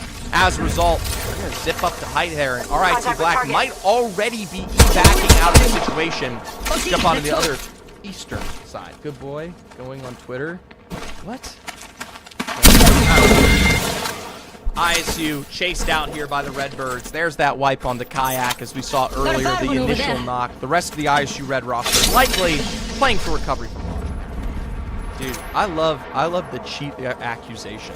Oh, we actually get a little bit of a read there. Iowa State Red is split. Now, Abilene Christian University have made a quick rotation out from Command Center, but Micah finds it just as quick as the bullets that find their way across Cito. Pulls this one back, a shot from the back. Purdue Black moving in out of the sack. Long range, bow check shots are, well, going to be dropping longer. Finally, after a couple of no-regs, 98 is where it leads. Dropping out the incendiary, and it's just a bit too far short. Instead, quick force play from the Wraith is going to save the day here from Abilene Christian. But I remind you, late rotating teams from the north. Busted Got a there. bad one over there. Good job done here. Purdue Black. They are going to be just as targeted by our double-up winners, the University of Hawaii here. Remember, 2 games in a row. This is the best this roster has ever done in the season. Remember, University of Hawaii, they finished their initial group stage all the way in 16th, right? And even last week in lower round 1, they had only 54 points. They're just one good game away from surpassing their point total there. Purdue Black will inevitably find safety out towards Jurassic. We got a hell of a stack all the way towards the eastern side of the zone here. Meanwhile, the Utah State Goats, they could have been a potential top 5 winner of this last game, but their position was wiped out as we will be returning towards the eastern side zone. But this one, so much more mill beam oriented. Quick resets here for ISU Red as they will start their fight against Georgia Tech Gold. Illinois State Redbirds, though, they hear the shots that be, and they're just as quickly going to rotate behind us here. Port plays and resets as a kidnap will actually steal the member back. Massive nades from Judge will lead the fight there as Lexington just as quickly punished back. Illinois State Redbirds do not have as confident as a take on this as they need. Brevison, though, keeps around the edge and finds a little bit of flesh found here before the zone will keep them rotating. Can still commit to this. Remember, the aim punch is rough. Kazi GT will be kicked out of this by the zone. It's left up to Prism to continue the survival here. Not the best situation as that zone will continue under Kazi. Will leak the building there, and it's a beautiful burn. But from both sides, the Illinois State Redbirds from the open is keeping their dreams of running in a gun. The Iowa State Red Squad all the way down south there pulls themselves back together. Meanwhile, Davenport, JC Stryker, Matiha, and I Am Bullet Bait trying to play in the middle. Remember, this can be God spot rotation, God spot potential, just damn good positioning. Who is the rampart that I touched, says Not Koryu. Not Koryu, you're still playing. Shush. Shush. You're still playing. You're still alive. I don't know who the rampart you touched was. I wasn't paying attention to that. Is this elimination finals effort for non-collegiate context? Top 10 move on to lower round 3. Bottom 10 eliminated until stage 2, which is until next year. We're in playoffs, right? You're trying to get to a match point finals where there's money on the line. In the end, top 10 will get eliminated here in this game, or this bracket. Remember, we're in game 3 of 6. After this, we move to E District, I believe. A couple of squads set up as you would expect here in Bean. The Charlotte Niners. We check in with one of our other open rosters. Once again, open, the lowest ranks of the collegiate spectrum. You got premier contenders in open, the Charlotte Niners. There's lows against. All right. Davenport looking for the rotation around the back. Meanwhile, RIT, they got God Rock. They got God Spot. They are separate, though. Down below, Parkman flexing this one out. A drop from Jay, who just quickly. They got the advantage of the rampart walls to find JZ Stryker completely wiped out. Davenport down to just I Am Bullet Bait here, who hopefully does not live up to his name. Hopefully he can find as little bullets as possible in his could be final moments here. RT Black still get the God Spot, and Davenport is running straight towards the UCF Knights and U Buffalo. They don't even know that. Down below, they might have just sussed this one out. Final member of Davenport drilled away. That Maggie ball exchange. Davenport running for the hills and hit these shots. Hit these shots. Instead, it is sloshing Medusa with the G7 from the other half of the roster, who does finish the job and packs away Davenport in 19. ISU Farmers, ISU Red, still outside of zone. The same with Texas White, Purdue Black here. Everyone's got to work their way from Cedo to checkpoint, etc. Roller players holy. Roller players. Hit some of those. Teammate is disposable here. Purdue Black takes a knock from Hawaii. Double dub winners now pressuring out Waukee there. Going to be able to play behind the rampart while he can get some health back into it, but now needs to look towards Cito. Remember, they got those rotates coming from Jurassic. They don't know this, but UT White could be on their heels. The Texas roster, the Longhorns, could put the ball in where it matters most. Massive damage. Huge Sheila plays, and like I said, because I'm a goddamn prophet, Texas is here. Even still, though, it just wasn't enough. Now I look towards Texas in a perilous situation where we saw shots from afar, maybe just as quickly the benefactor of those bullets. The Longhorns, though, won't find anything off of that rotate, and instead, well, need to contest with maybe these later rotates from squads like ISU Red and the Illinois State Redbirds. That's it for Suarez. ISU Red, just a rough start here for them. Constantly having to pull themselves back together. They got to craft towards barometers. The Illinois State Redbirds, for an open roster who is at the very bottom of the leaderboard, they will take as much KP as they can get. Quick rotates, flight from behind. We'll see how they set themselves up. Meanwhile, the Iowa State Farmers trying to play out of checkpoint right now. They are an edge rotating team. Sac State, they've got them on their line drive with Indiana University on the other building as well. They'll push them back for now, and ISU Farmers don't have to make a decision. Buffalo trying to play into this one here. Building for building with a couple of shots on the outside from Kaiser Navy. They're just going to try to play this one smooth.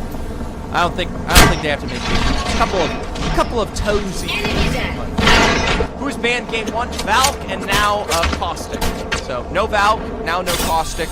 You still have a lot of really strong point defense like Rampart and Newcastle, but Rampart's likely next to go here.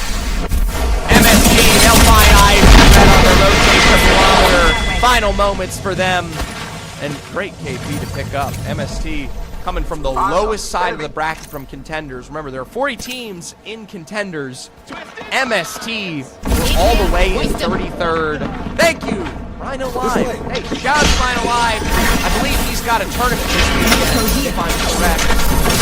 Sponsored by ALGS. Check it out while you get a chance. He's a lovely content creator in the streaming space. Welcome to the broad. Let's go here, mates. UCF Knights in their push of their own for Mill. They've got to look for a response, but where they might go, hold out for now. They don't want to get pressured upon by the UCF Knights, so they're looking for recovery, especially when you got experience like that. It's going to be a bit wise, and Rose gives them their space in the next building ahead. I don't think Rise has that Newcastle wall at the ready. Meanwhile, the Illinois State Redbirds, talk about open success. Now they're running into the winners of this lobby thus far. Big moves here for Hawaii with the first drop down onto Revickson. And for Illinois State Redbirds, this is the height of your competition. You do not want to be walking into Hawaii. Judge down, one final member to go. Illinois State Redbirds are going to have to fly away. Shot out though from the other angle here. I don't know if that's Illinois or if that's MSC. Hawaii's got to make a bigger decision ahead. Both trying to posture this one, and that is MSC. Missouri, S&T. Really good angles there. Moho and Ben Swallow will find that knock on the Cole, and in a moment of glory, they've given their birdie the wings to fly away. MST, the saviors here ahead. That Newcastle ain't going to be enough to get to P5 here. There you go. Nice shout out to Rhino Live. Check him out as this tournament's going to take place here just tomorrow. Sponsored by the PA. Gamerhawks Navy. Pitch against the wall. Mobile shield will save them for now. Even still, nice response on the trauma there. Purdue Black now down to number. Disney is slowly healing this with the power amp. Knock for knock. A 1v1 scenario. Mystical Maverick on the height ahead here. Tries to push this one back. Can potentially play for a reset. But the zone is closing here. You're already getting shot from the other side. A Skynade down, and they will get strafed back into play. Problem is, Black's not much better. Dreamer, I love him. But man, it's about as bad as it gets.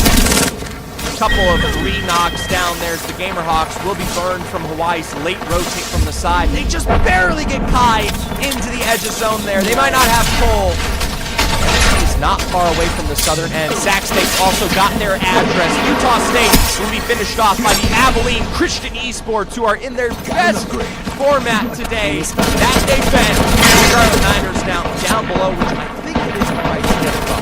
RIT Black up above here. Remember, like I said earlier, we're going to the hard mill, so look for teams like UCF Knights and Arkansas State for your primary benefactors, even maybe Sac State Green, who are going to be playing this as a duo. But remember, as these games go on, that duo gets weaker and weaker here. Here we go. Get up.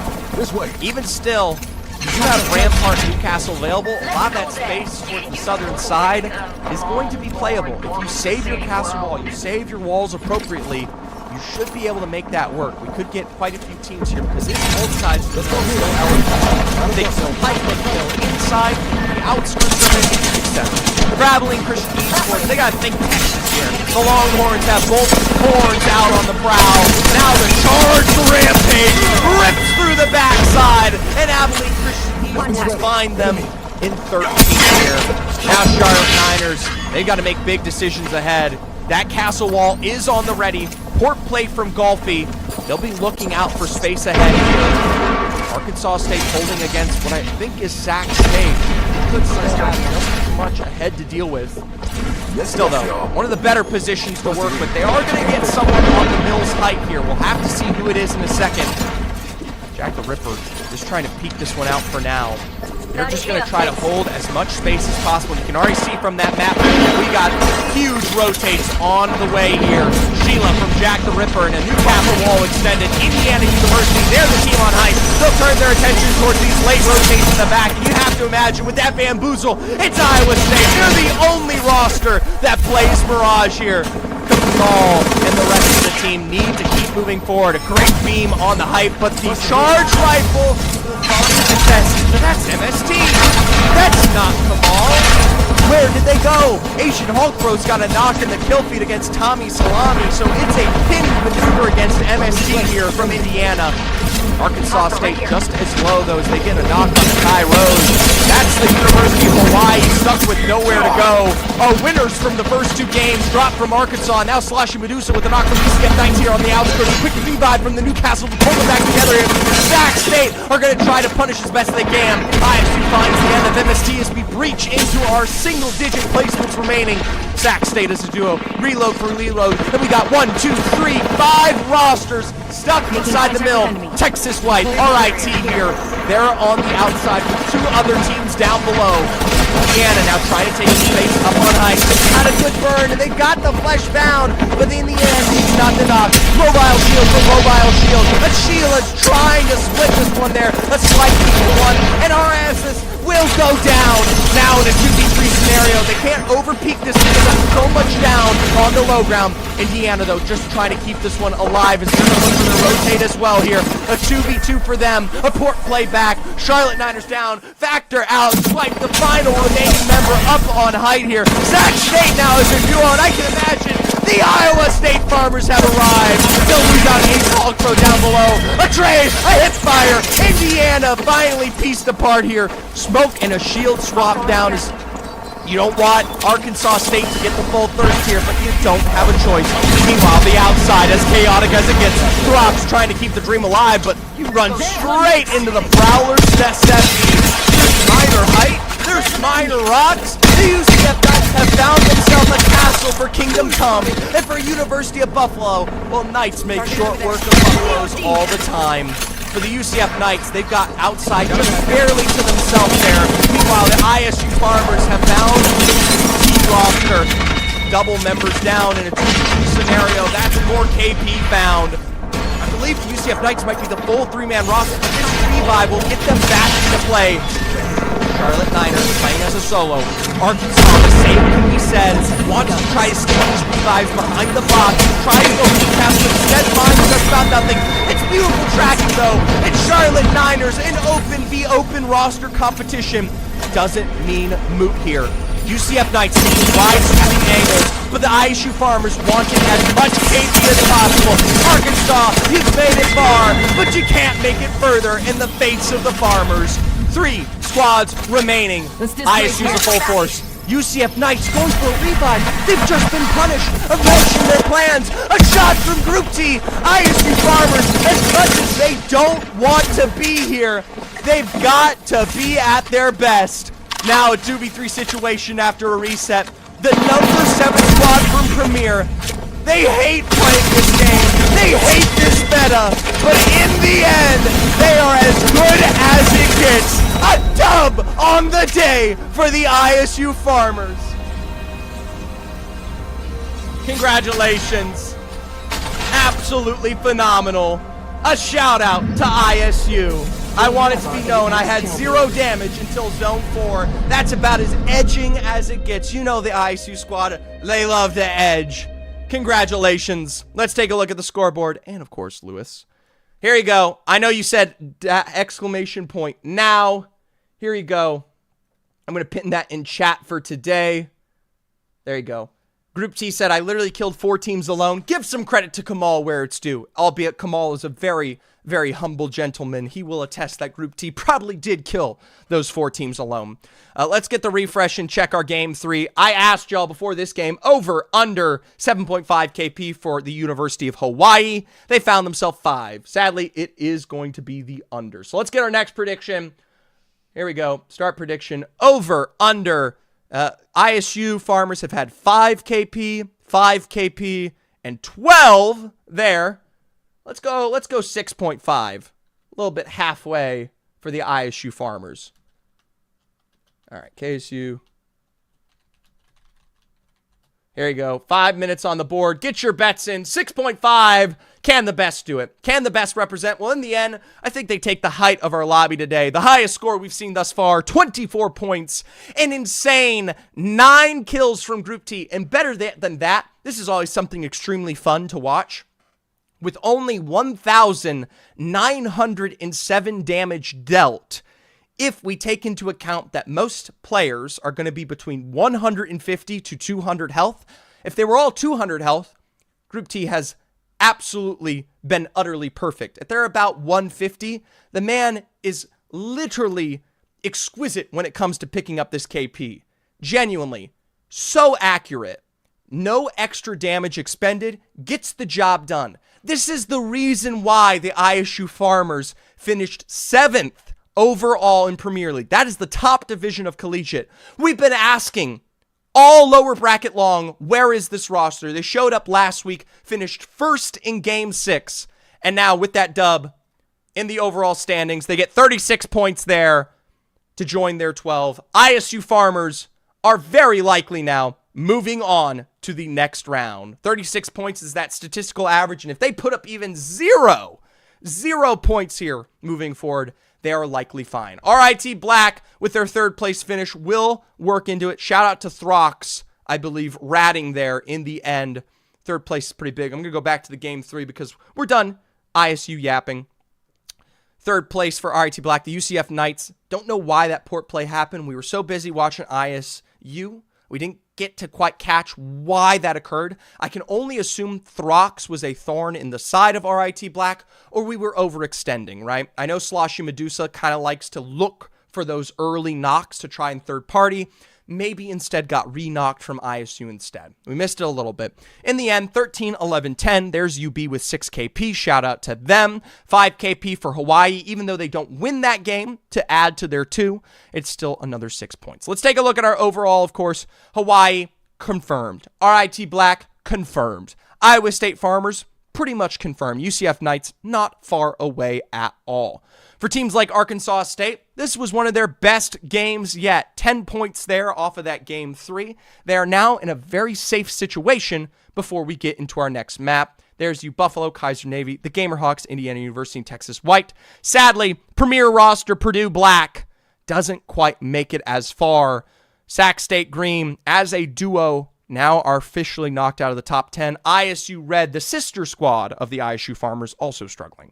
Charlotte Niners, one of our final remaining teams here from the Open, alongside the Illinois State Redbirds, potentially on their way out. And we've got just a bunch of contenders rosters. That's the second tier, by the way. You got Premier, Contenders, Open. Contenders is Division 2. They're also potentially on their way out. So, time to go. Rampart officially eliminated here, but it is in just the nick of time. E-District, buildings galore. It's the perfect map for Catalyst and Watson. So, if you like your control, if you like your setup, and more importantly, if you like your Newcastle, you still can make that one work here. We got a little bit of time before we get towards those cusp-oriented points, so I'm not going to be too picky with it. Either way, if you love a team like Arkansas, they're in Dam. If you like the Farmers, they're Neon Square. Take a look at whoever you particularly like. This is where they're dropping for E-District. I haven't really understood the height of some of these POIs. Get your final predictions in for over under 6.5 KP for the ISU Farmers. We got 1.5 thousand on the over, 20 on the other. That could be a pretty big under bet there. Either way, one final checkup on Lewis. There's our Lewis love. He's decided to move a little bit closer to the heat pack in the meanwhile. There he is. And he's cuddled up against his lion. So, little Lewis love. He's doing just fine. He's got his little paws going. Little tail swishing. He's in the other room, and he is as cozy can be. 1 minute to go on the bets, and Lewis knows. Lewis knows we've got time ahead. All right. E-District. We represent 3 games to go. 3 games that separates you from the top versus the bottom when it comes to your final moment. All right. So, big moments. All right. Just taking a couple swigs of a swip. Swigs of a swip? What does that mean? I don't think I'm swigs? Swigs? I'm losing it. I'm not quite there. Or all right in the head. About as bad as it gets.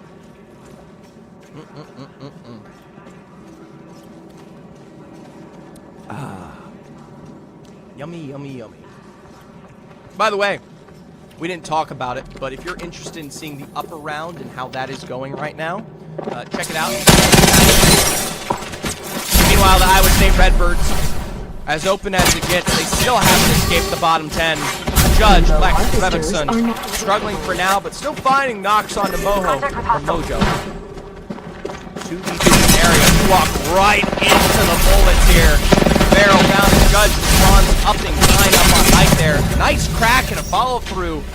Alternator just perfectly reamed out there. Missouri S&T probably already, not running away. Instead, point blank here. There's been Swallow down. One final member to go, and that is a very early 20th removal here for MS&T. Let me bring up the point standings here because I need to...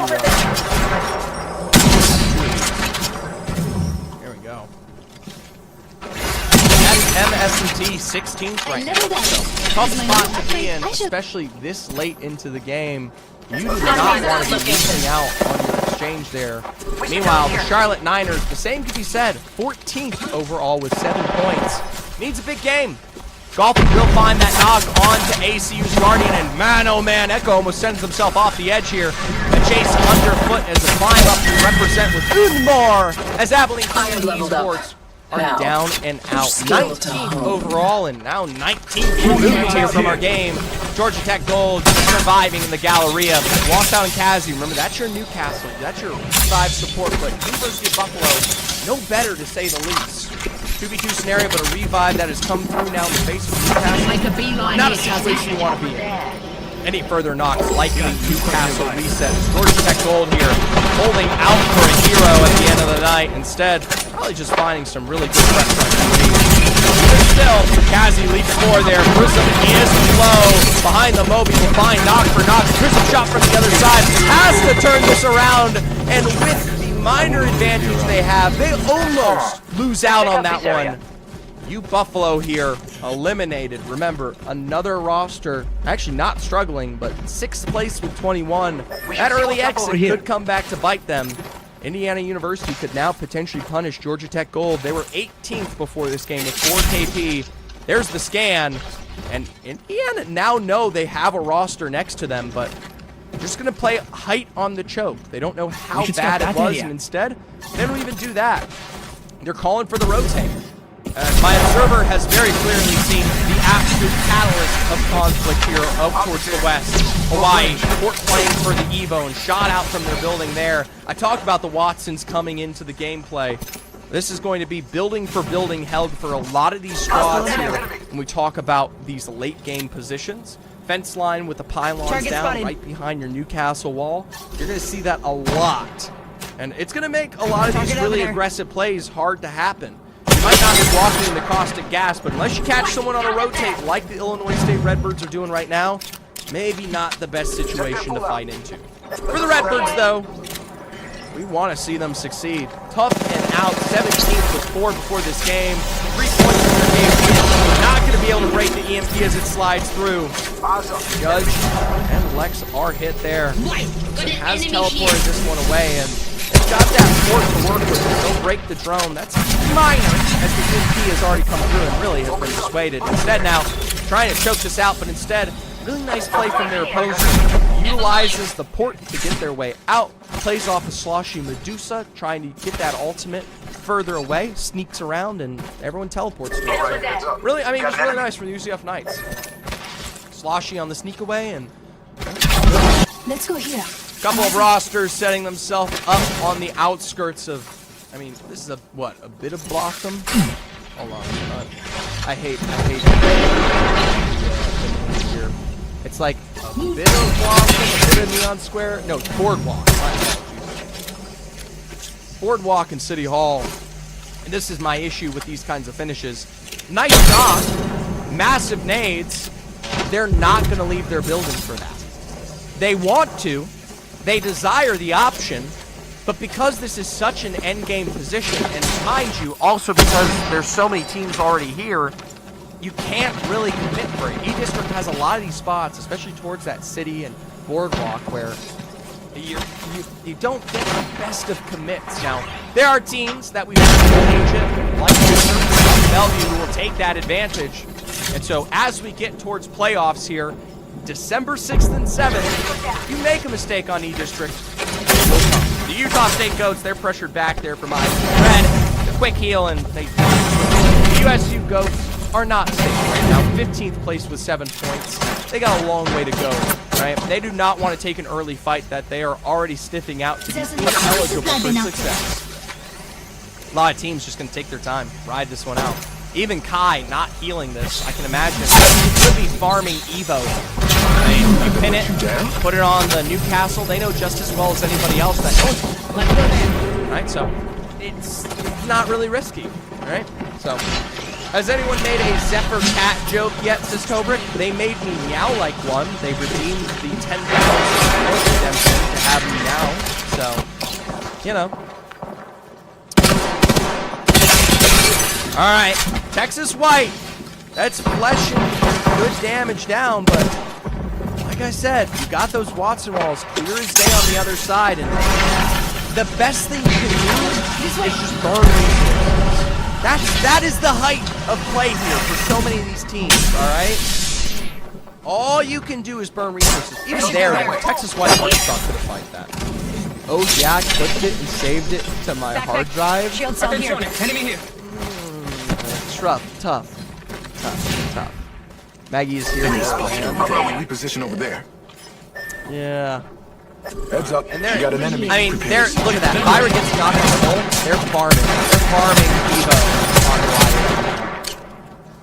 on Couple late rotators. Georgia Tech Gold in from Edge. I could say in for a penny, in for a pound, but that really doesn't mean anything right now. There's so much space available in City Hall that, by the way, literally makes Watching no here. sense.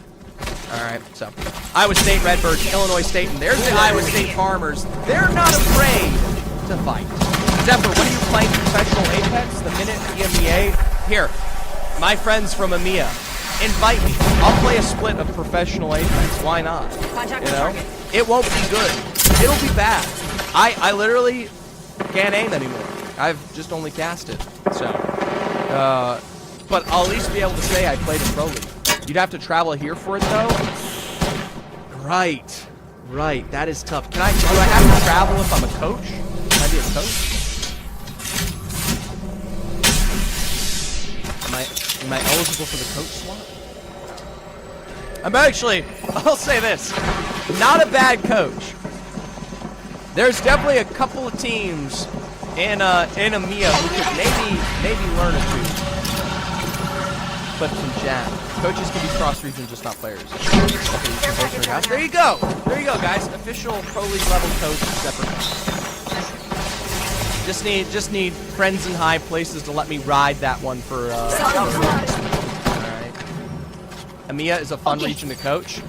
Honestly, it really could be. This would be a toss-up. Most teams are on their way in. This is very akin to Skyhook, guys. There's so many buildings, so many spaces to play. Personally, I prefer it when we have like more of those Humbert finishes, or some of the more open-ended ones towards Energy Bank. It can be particularly. Wait, try and get into the side cats. We're cooking. We're cooking here. I might have to name Kitty. It's I can be a cat. I am potentially owning a cat here, etc. So I gotta milk that cat for all it's worth. But it is a man. Except for males. Sorry, cat. So if you guys want to go search for it, there's the beautiful YouTube video of me dressed up as a kitty cat. Cat ears and stuff. Listen around. Move here. I think Nez has seen it. Nez has definitely seen it. I love. That's a video and a half. We are moving all but the same. Sadly, we miss out on the Arkansas fight because it's just too difficult to keep track of which one of these stocks matter. I'll tell you what, that USU fight against ISU Farmers could balloon into something. Meanwhile, ISU Red tracking later rotates here. Someone's trying to play out ahead. Oh, it's ISU Farmers. It's ISU on ISU action. Here's the problem. There's a reason you're the sister squad. The Farmers all as a full three-piece. You hate to see it. You never want to see it. ISU v. ISU. You're a lover of Iowa State. Not as bad as it is. Iowa State Red, though, is able to survive for a moment. And, yeah. Go ahead. Utah State Goats, they're going to be choking out the end of both ISU rosters here if they can will it there. Farmers on the side. Couple of peppering shots. 3 seconds to go here. No, that tracking leaves a lot more to be desired. Flesh found on both, but man, you gotta hit those. Blank committing. Gonna try to take advantage of this while they haven't yet reset. Looking for the zip line. Just gonna throw a thorn into their side. They can't even figure this one out. Walking fence lines, and they're really just pinning themselves on literally nothing. Ball throws the mixed barrage flown ahead. There's the Farmers are gonna look for either a rotate or the end of this fight. Multiple walks back there, and barely did they just not find the knock. Rolling Thunder walks this one out ahead. Those buildings are definitely more than playable. We'll say goodbye to the Illinois State Redbirds in the kill feed at the hands of the UCF Knights as the Utah State Goats here. Redbirds still giving themselves space in the zone. Farmers aren't really much different themselves. Gotta be careful about this peak over on the edge of zone. 15 squads remaining. And we're finally getting down to a mass exodus here. So many of our squads will be wiped out. The UCF Knights just got those kills on the Illinois State Redbirds. They're not far away here, just west of this current synopsis. Farmers are looking. Utah State Goats hear a little bit of the nade. I mean, ISU, they just... You either fight this or you're looking for an external rotate. They turn their attention towards the choke. They've got USU targeting them in the back there, and all you can really do is commit where it counts. Shots for Kamal, a knock on to not for you, and this might be a mixture of ISU Red. Shot in the back from USU, and you know that third party's going to come through. Kayak quickly eliminated. Someone's got to die here. A teleport down below, and a stinger bolt dropped off here. All Asian Hawk Pro. Side. One USU played with a rotate. The answer is so yes they did. Blank, a knock. One for both Iowa State rosters. A stick from Soares there down below, and a couple of bolters. For Nate to hold them back. Utah has built themselves space and a half. It's just Lucy left alive here. Here we go. Sac State Green will be finished off. Name Rhyme found. Meanwhile, down below, ISU Red holding out. ISU Farmers are rotating all the way to the crafter, and Utah State, they get this one up. I mean, I guess it's KP to work with, but they let that reset come through in its entirety here for the entire ISU Red squad, because in the end, it's not a clear fight, and they don't have a walk-in as well as ISU Red does either. Now dropped from Mystical Maverick, it's the Gamerhawks, baby. Point blank here, massive white health left alive, and Iowa State Red, they died twice as quickly as anything I've seen thus far. A couple of height held as the Gamerhawks have won from this position previously. We'll say goodbye to Arkansas, we'll say goodbye to more. Georgia Tech are pinning the remnants of the ISU Farmers. 11 squads remaining here, going into our round 5 closing. I don't know if Group T's long for this world. Keeps himself safe. Gamerhawks up on height. Might be able to find him there. Sadly, not much more. A couple of squads remaining. We still got so many buildings in play. Utah State goats. 1, 2, 3. A little bit slow for me. Purdue's trauma now down with 2 members left to capitalize on inside of the building. Fence line sustained here. They're going to close that behind themselves. It's now choked out against the edge of the pylon. They'll slam it with the castle wall. The slam just as quickly. A port to the outskirts to try and keep this one running. Instead, Utah State goes are just as quick. They got that port play option to give them the safety here to recover. Out to the low ground, down to the river. RIT Black try to take advantage of this one just as quickly here. There we go. Able to keep themselves alive for now. 8 squads remaining, and realistically, they're going to have a building to work with. Hawaii, not one of those to boot. This one, I believe, is stacked up and now peeks from the outside there. Hawaii has to test against the windows. Oh, almost goes down here, but remember, the fences and the castle ultimately keep them alive for now. Couple of nades as Kai's going to look for relocation.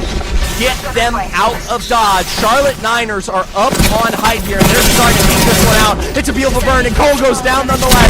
Newcastle is going to be able to get the port with Cole out there. As this is still a separate roster on the outside, and you just doesn't see the fence line. We're walking straight into it, and now we're just. What are we doing? Kaiser Navy, happy to pick up some extra KP there.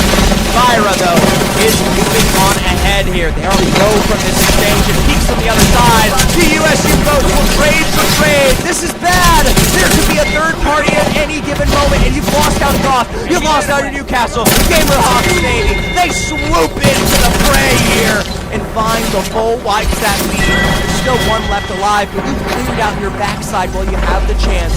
Meanwhile, Davenport facing Knox as the rest of these lobbies are forced to play on fractions of space. Rocks down, a ball pushes them back. Charlotte Niners ticking from the edge of the drill here. Everyone collecting a revive coming from the other end. Davenport just barely stuck alive here. They got a team down below, a team across here. It is chaos in our final moments. I mean, literally, you got Georgia Tech, Davenport, Charlotte Niners, RIT, Hawaii, all on the same block. Meanwhile, the Gamerhawks Navy, they are in the prime position here to, most importantly, not deal with this shit. Here we go. A couple of shots over there on the side. The Navy pushing them back. This still doesn't change the fact that the Gamerhawks Navy don't have to deal with this. RIT Parsnips, long range, least drop. I don't even know. How could it be long range, short range? T-2020's the trade that will give them the access to the fight, but it ain't the knocks they need. Meanwhile, Jason Stryker finds the rest of Georgia Tech there. Echoes down, and these rosters are slowly peeling apart as no one wants to be the definitive catalyst to kick off this final moment here. Hawaii does have height to their own position here. This is not bad for them. I did not see that. Alright. Zone beginning to close. Gamerhawks on the outside. Hawaii all the way up on height. Blank could be a thorn in Gamerhawks' side. Meanwhile, Davenport sharing height for space against Hawaii. And so many teams down below. So many teams down below. Georgia Tech are barely able to pull themselves back together as they are just hanging on here on the side. Whether it be height, whether it be the Gamerhawks, a mobile shield is supposed to be expended. You don't have ports, you don't have hell, half a zone to work. The rest of these teams are now committed to the fights that be. Finally, everything full collapses. RIT are able to survive down below. Rock with a knock. A couple of full thirsts here. They're going to get these as thirsty as they can. Up goes up. Alright. 7 squads remaining. Georgia Tech, the first eliminated. They lose out in their mobile shield just as quickly. Gamerhawks capitalize. Davenport move into Hawaii, who are just as low. USU's Rat is found out here. Hawaii and Davenport down to a duo. Gamerhawks are a full force on the outside there. Latia hit by the drill and hit by the shots of Cole. Top 3 remaining. Down to the low ground. Cole will find a pylon. RIT Black on the inside of building, straight on the outskirts, now in the face of the Gamerhawks Navy, just playing for as much time as they can, but the zone comes to reap whether you like it or not. Gamerhawks down below, a 3v3 situation. RIT has the height to work with. The Gamerhawks didn't know this. Instead, they're now forced to play against height and teleport around the back. Still finds Dizzy down. Parsons is low. Burn for burn. A 2v1. And from the low ground, Gamerhawks Navy take the first game of E-District.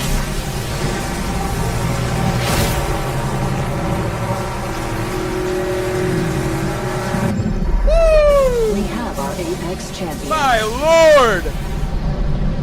Chaos. Chaos on E-District. My lord. Comes down to the very last moment there, and to be honest, I didn't think Gamerhawks were going to win it.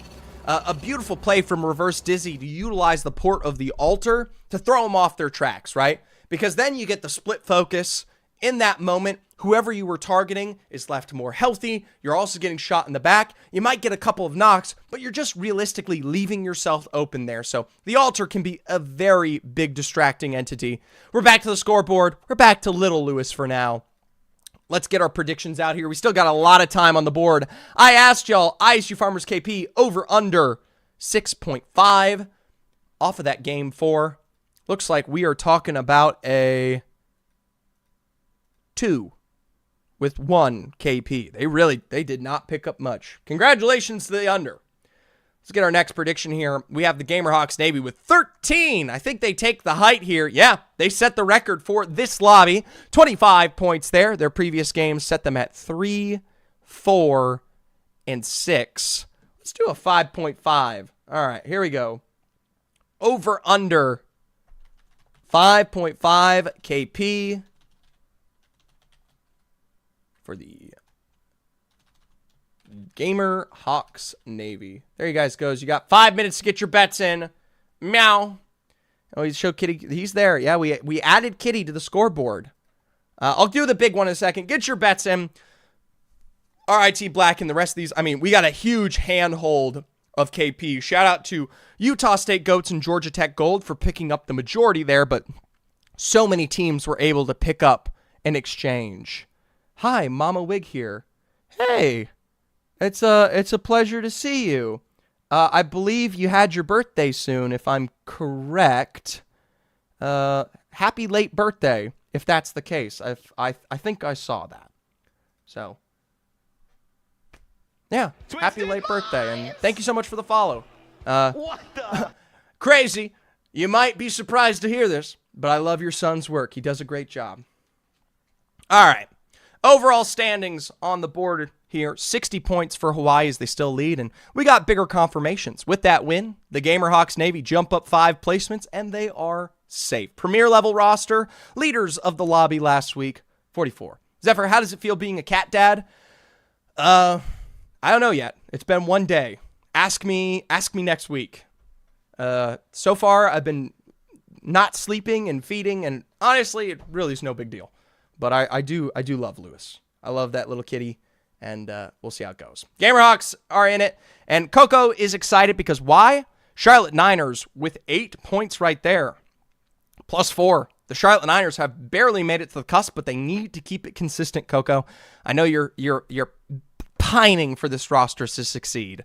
Utah State Goats, they're another big recovery. 11 points from that game. 8 KP. All the way into 9th right there. It's a big move for this roster. Several kind of laggers across the board. But I'll tell you right now, the Farmers, likely safe. UCF Knights, also likely safe.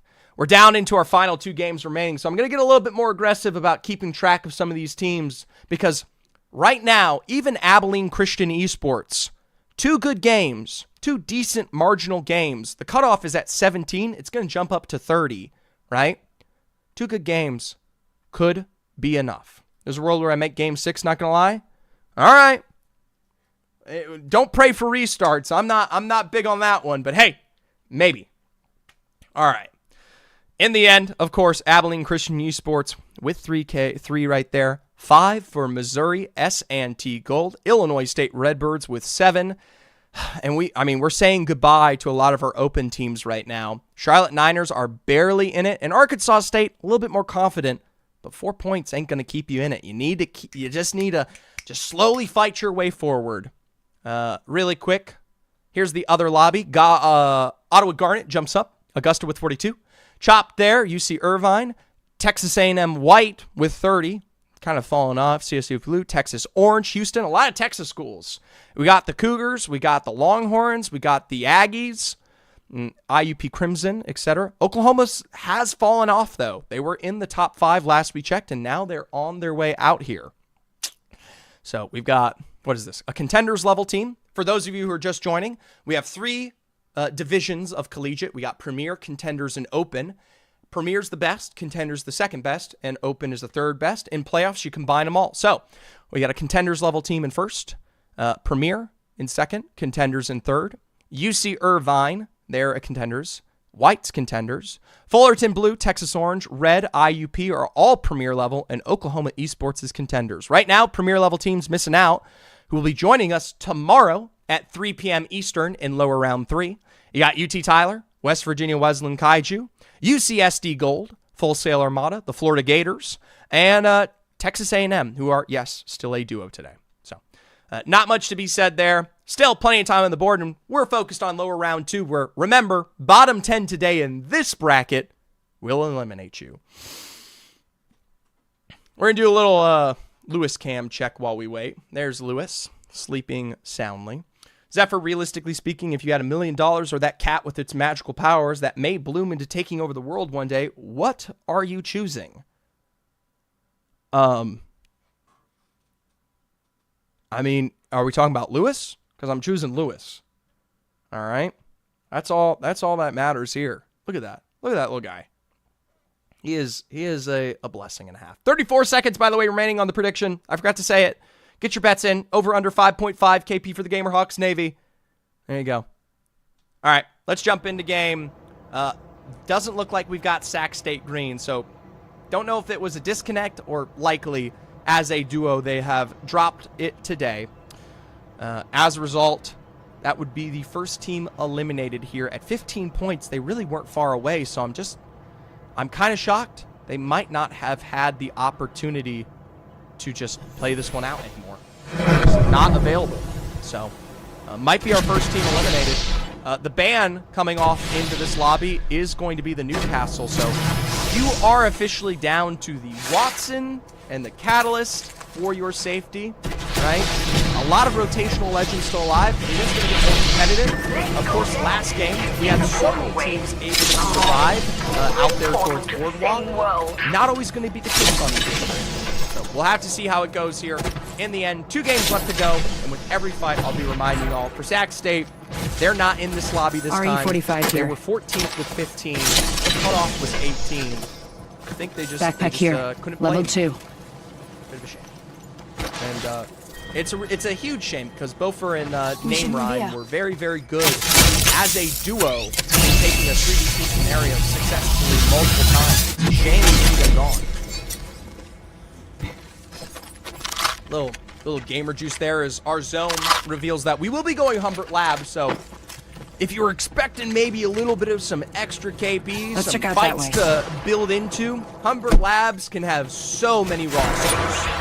You have the height, you have down below, you have across in the water, you have the backside of Humbert with the smaller buildings and the rotating carousel.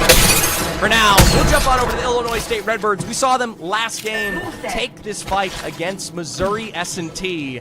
The Redbirds came out on top, and already with that leading damage, this is their moment to shine. Remember, Illinois State Redbirds with 18th place with 7 KP, MS&T in 19th with 5. Neither are really that good of a spot. But remember, it's just one good moment here. Massive cracks from Ben Swolo on the side. Long range incendiary. You do have the option to rotate into the next building. That port play tells me that they are safe. Mojo targeted, but no success yet. Come on. MS&T looking for their own source of revenge here, but Ben Swallow caught out. It is ring around the rosy here. And a long-range snipe there on Ben Swallow gives Illinois State Redbirds. Hopefully their Morgan Revison takes just as much in return. Can't waste them. Chasing and pushing them back here. We'll see another massive crack. And Lex just had to put one more bullet down. There we go. Well, I don't know if I'm not playing against Missouri here, but in the end, it's a knock. Drill behind the hill, port down to the edge. They're looking for the rest of Missouri, but instead it's inside.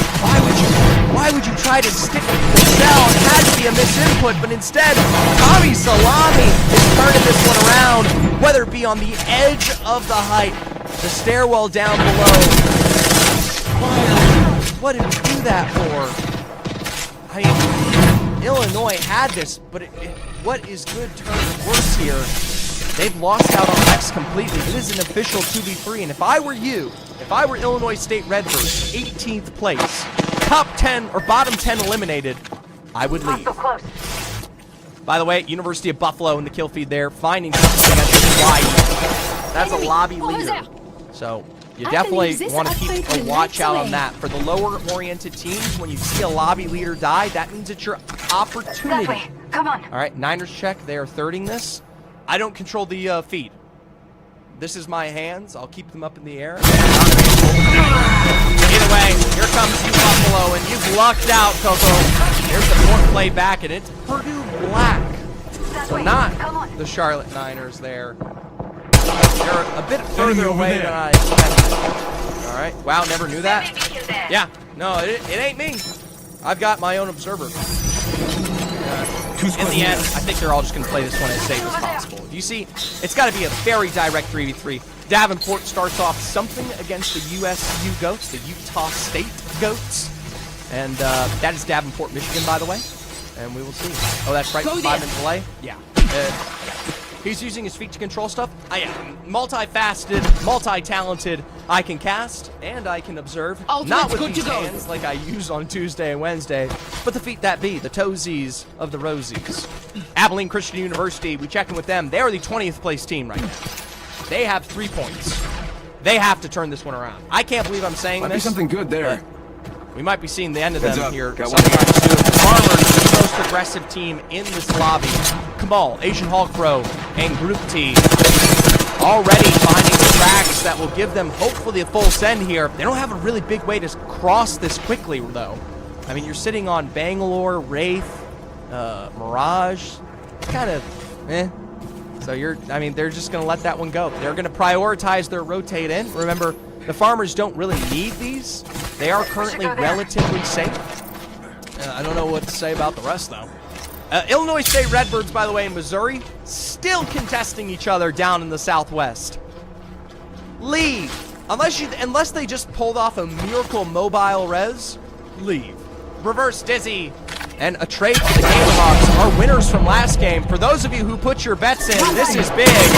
Buffalo here on the other side, knock for knock. I believe this is a 2v1 scenario. Flesh on the fadeaway, and a 1v1 for Reverse Dizzy here, up on height, taking the time to battery it out as the revive is already coming through. Times this one up, finds it perfectly to send them packing. It's Reverse Dizzy all the way. For University of Buffalo, that has got to hurt. 8th place with 21 points here. Not where you want to be. Meanwhile, MS&T. I'll be honest with you. I lost us in the sauce here. I'm not quite sure who was leading last time we checked in. I think it was Illinois State Red, or it was MST.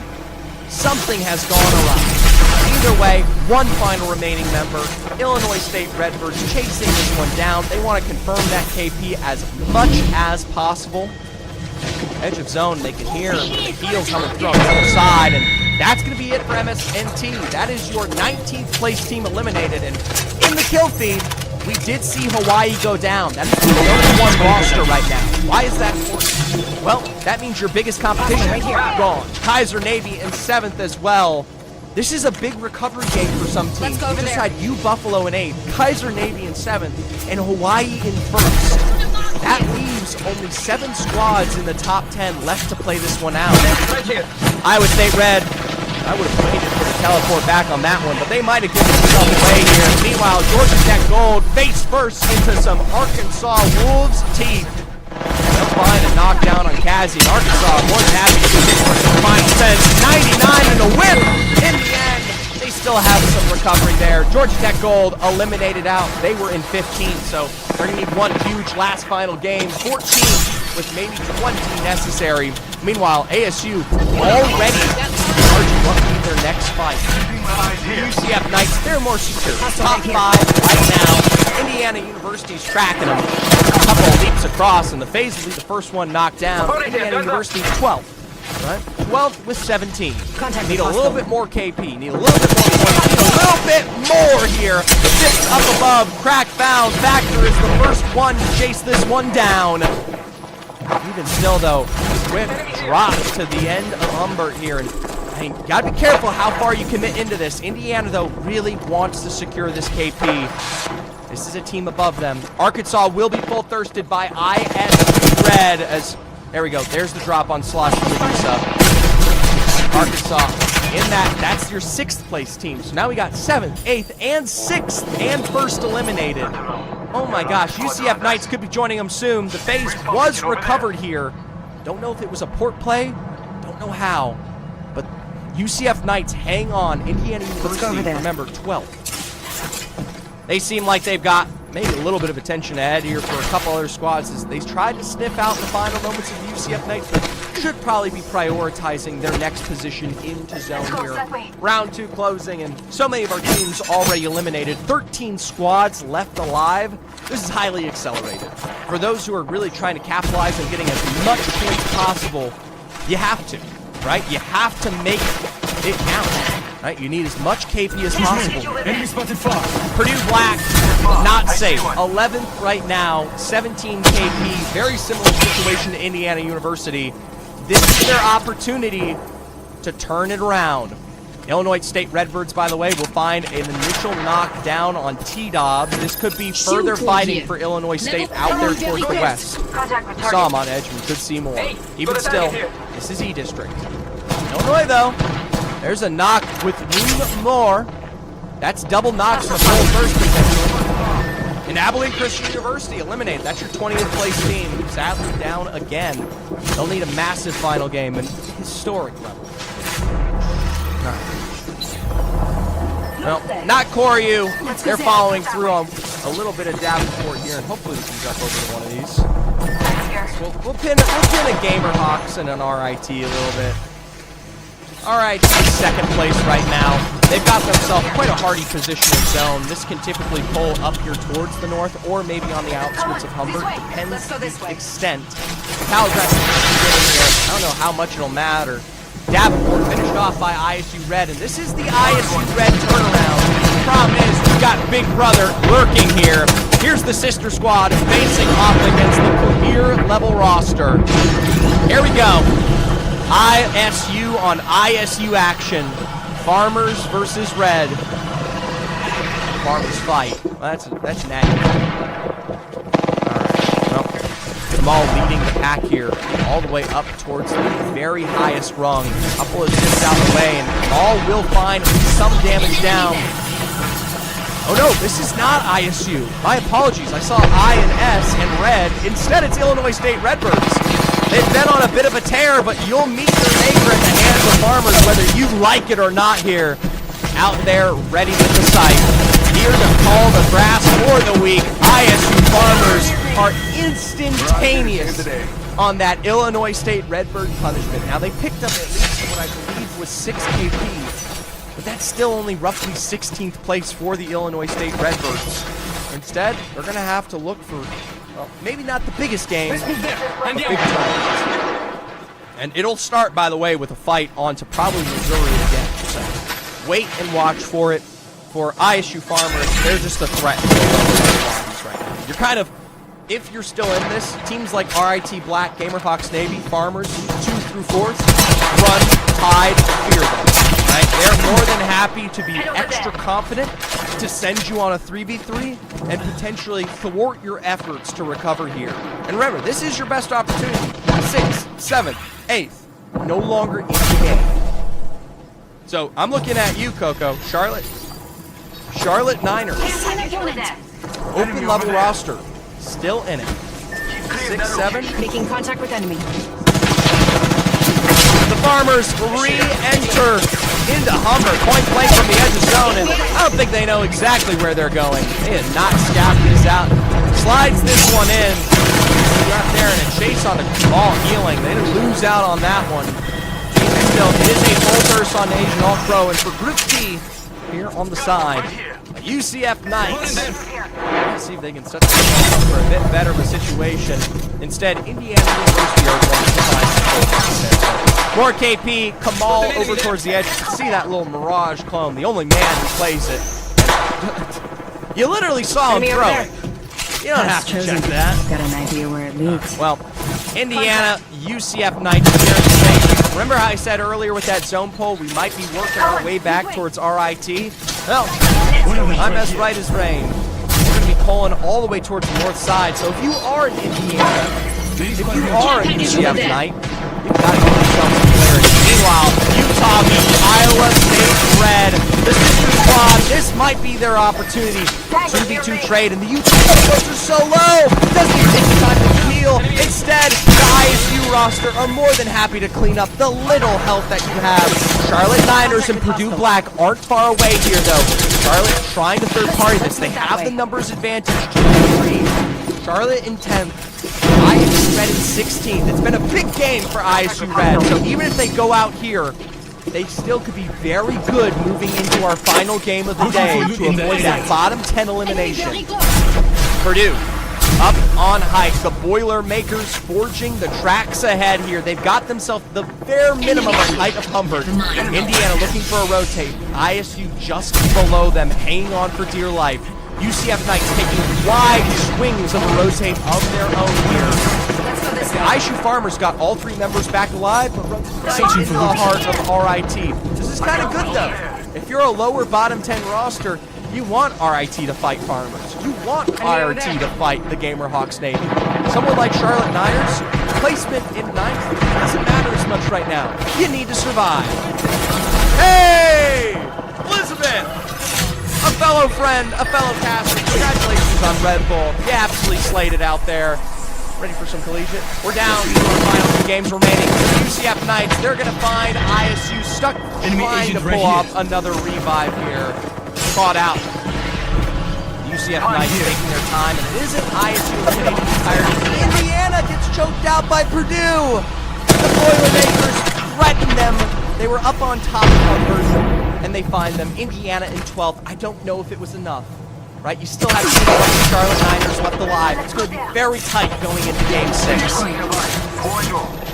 Raver in hand of the UCF Knights there, and they're going to buy this one as long as they can. ISU once again, I don't think they stuck that or tried to stick that. The shots pushed them back there. UCF Knights could find these knocks, but instead are chunked out from the other end.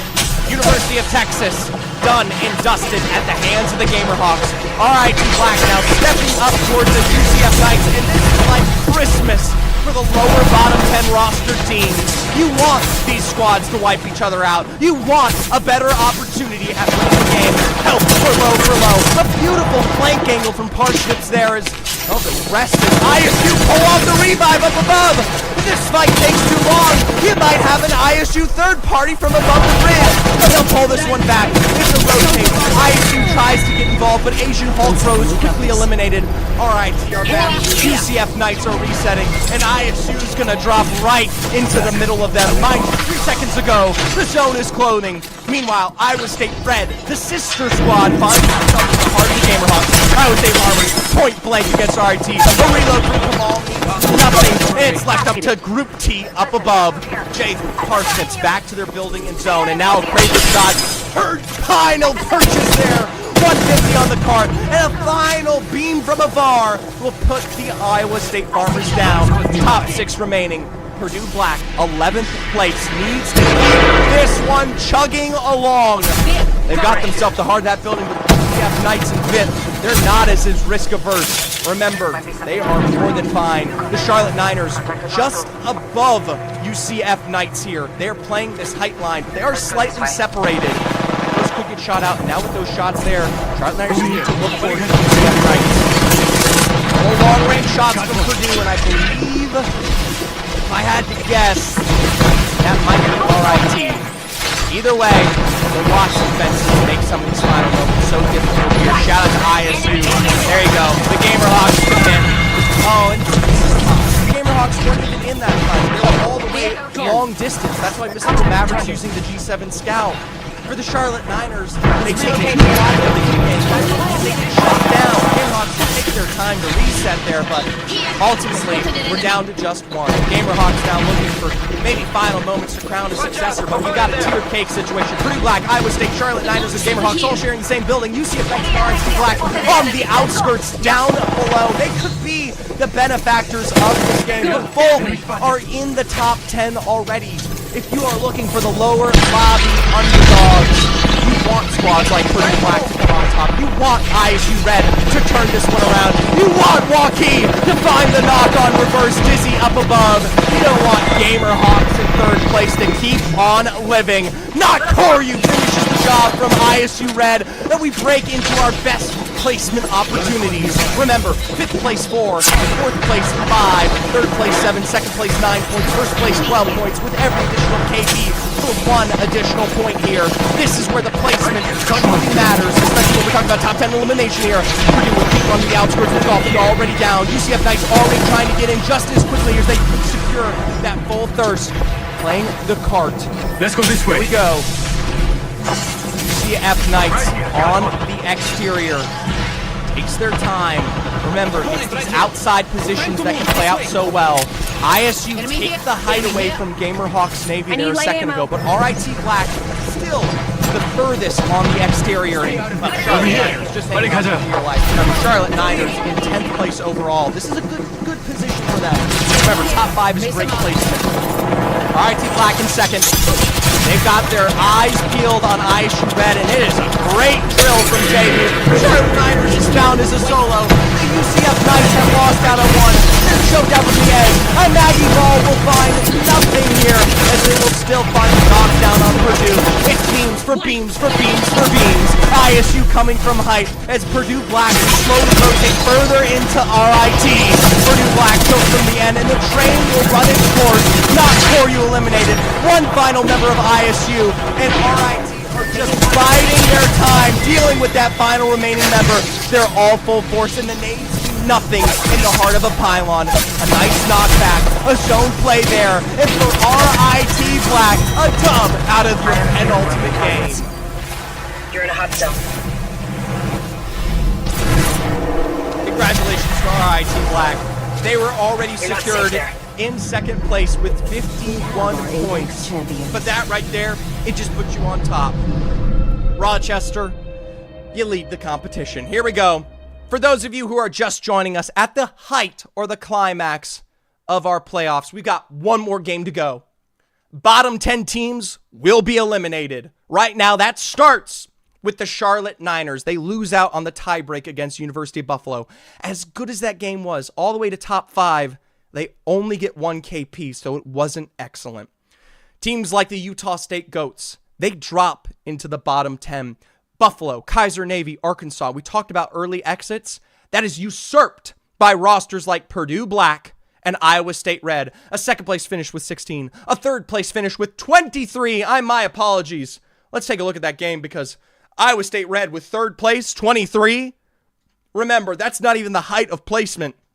They get so much KP there. A shout out to Not Koryu. Kind of sold not watching ISU Red. Remember, I don't control the feed. Either way, Iowa State Red there, 10 KP, 23 points on the board. IIT with their win, 19, 16 for Purdue Black, Gamerhawks Navy 10, and we see diminishing returns for a lot of these teams down along the board. 6 KP for the Illinois State Redbirds. It's pretty good, but it can be difficult. I asked y'all predictions before this game. Over, under, Gamerhawks Navy, 5.5 KP. They got 7. Congratulations to the over. I always like hitting an over, especially going into a next game. Final prediction of the day. Iowa State Red, they've had 16. They've had a 0. They've had a 1. They've had a 3. And they've had a 4. Let's not make this too hard. Let's go over under 5.5 KP for ISU Red. They're not our winners, but they were our lobby leaders, and we're just barely getting into it. So you guys got 5 minutes there. Whew! Our overall. This is what matters most right now. Final game of E-District. You need to surpass what is currently 23, but will very much most likely be roughly 29 to 30.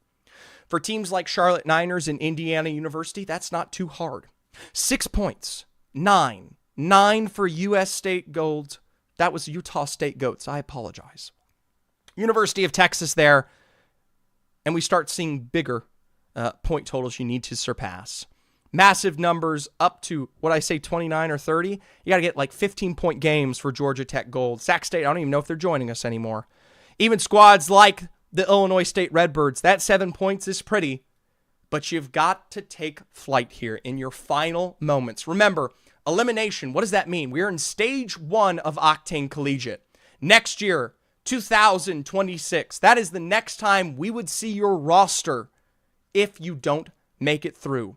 For teams, that could be a massive wait. Remember, we've got our finals on December 6th and 7th, but we don't really start up again until all the way January 24th. And remember, the only prize pool you'll find is at the very end here on December 7th. So, bottom 10 eliminated. Final predictions on the board here. We're about to get into it.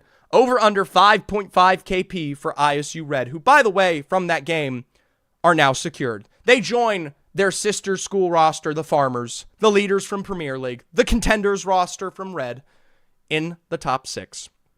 Remind you, by the way, 3 tiers of Collegiate, Premier, Contenders, Open. You'll hear me reference it into this next game as we say goodbye to our Contenders teams and goodbye to our Open teams.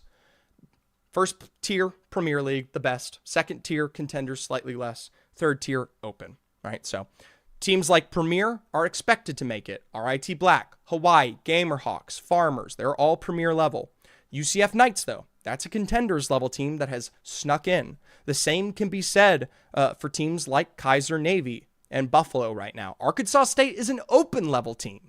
They're at the very bottom. There are only 3 Open level teams left remaining out of 50 that started this season. Arkansas State, and then down here you have Abilene Christian Esports and Illinois State Redbirds. They need big games. We're going to take one final look at the Lewis cam. Oh, just as he is starting to wake up a little bit. You know why? It's because he's a little hungry. He's going to nap for just one more little game. And then Daddy's got to go warm up a bottle of formula. And I'll feed him here. But, what a cute little boy. Shout out to Lewis. Lewis knows y'all's fate, by the way. He's the sire. He's a seer. He knows exactly what lies ahead here.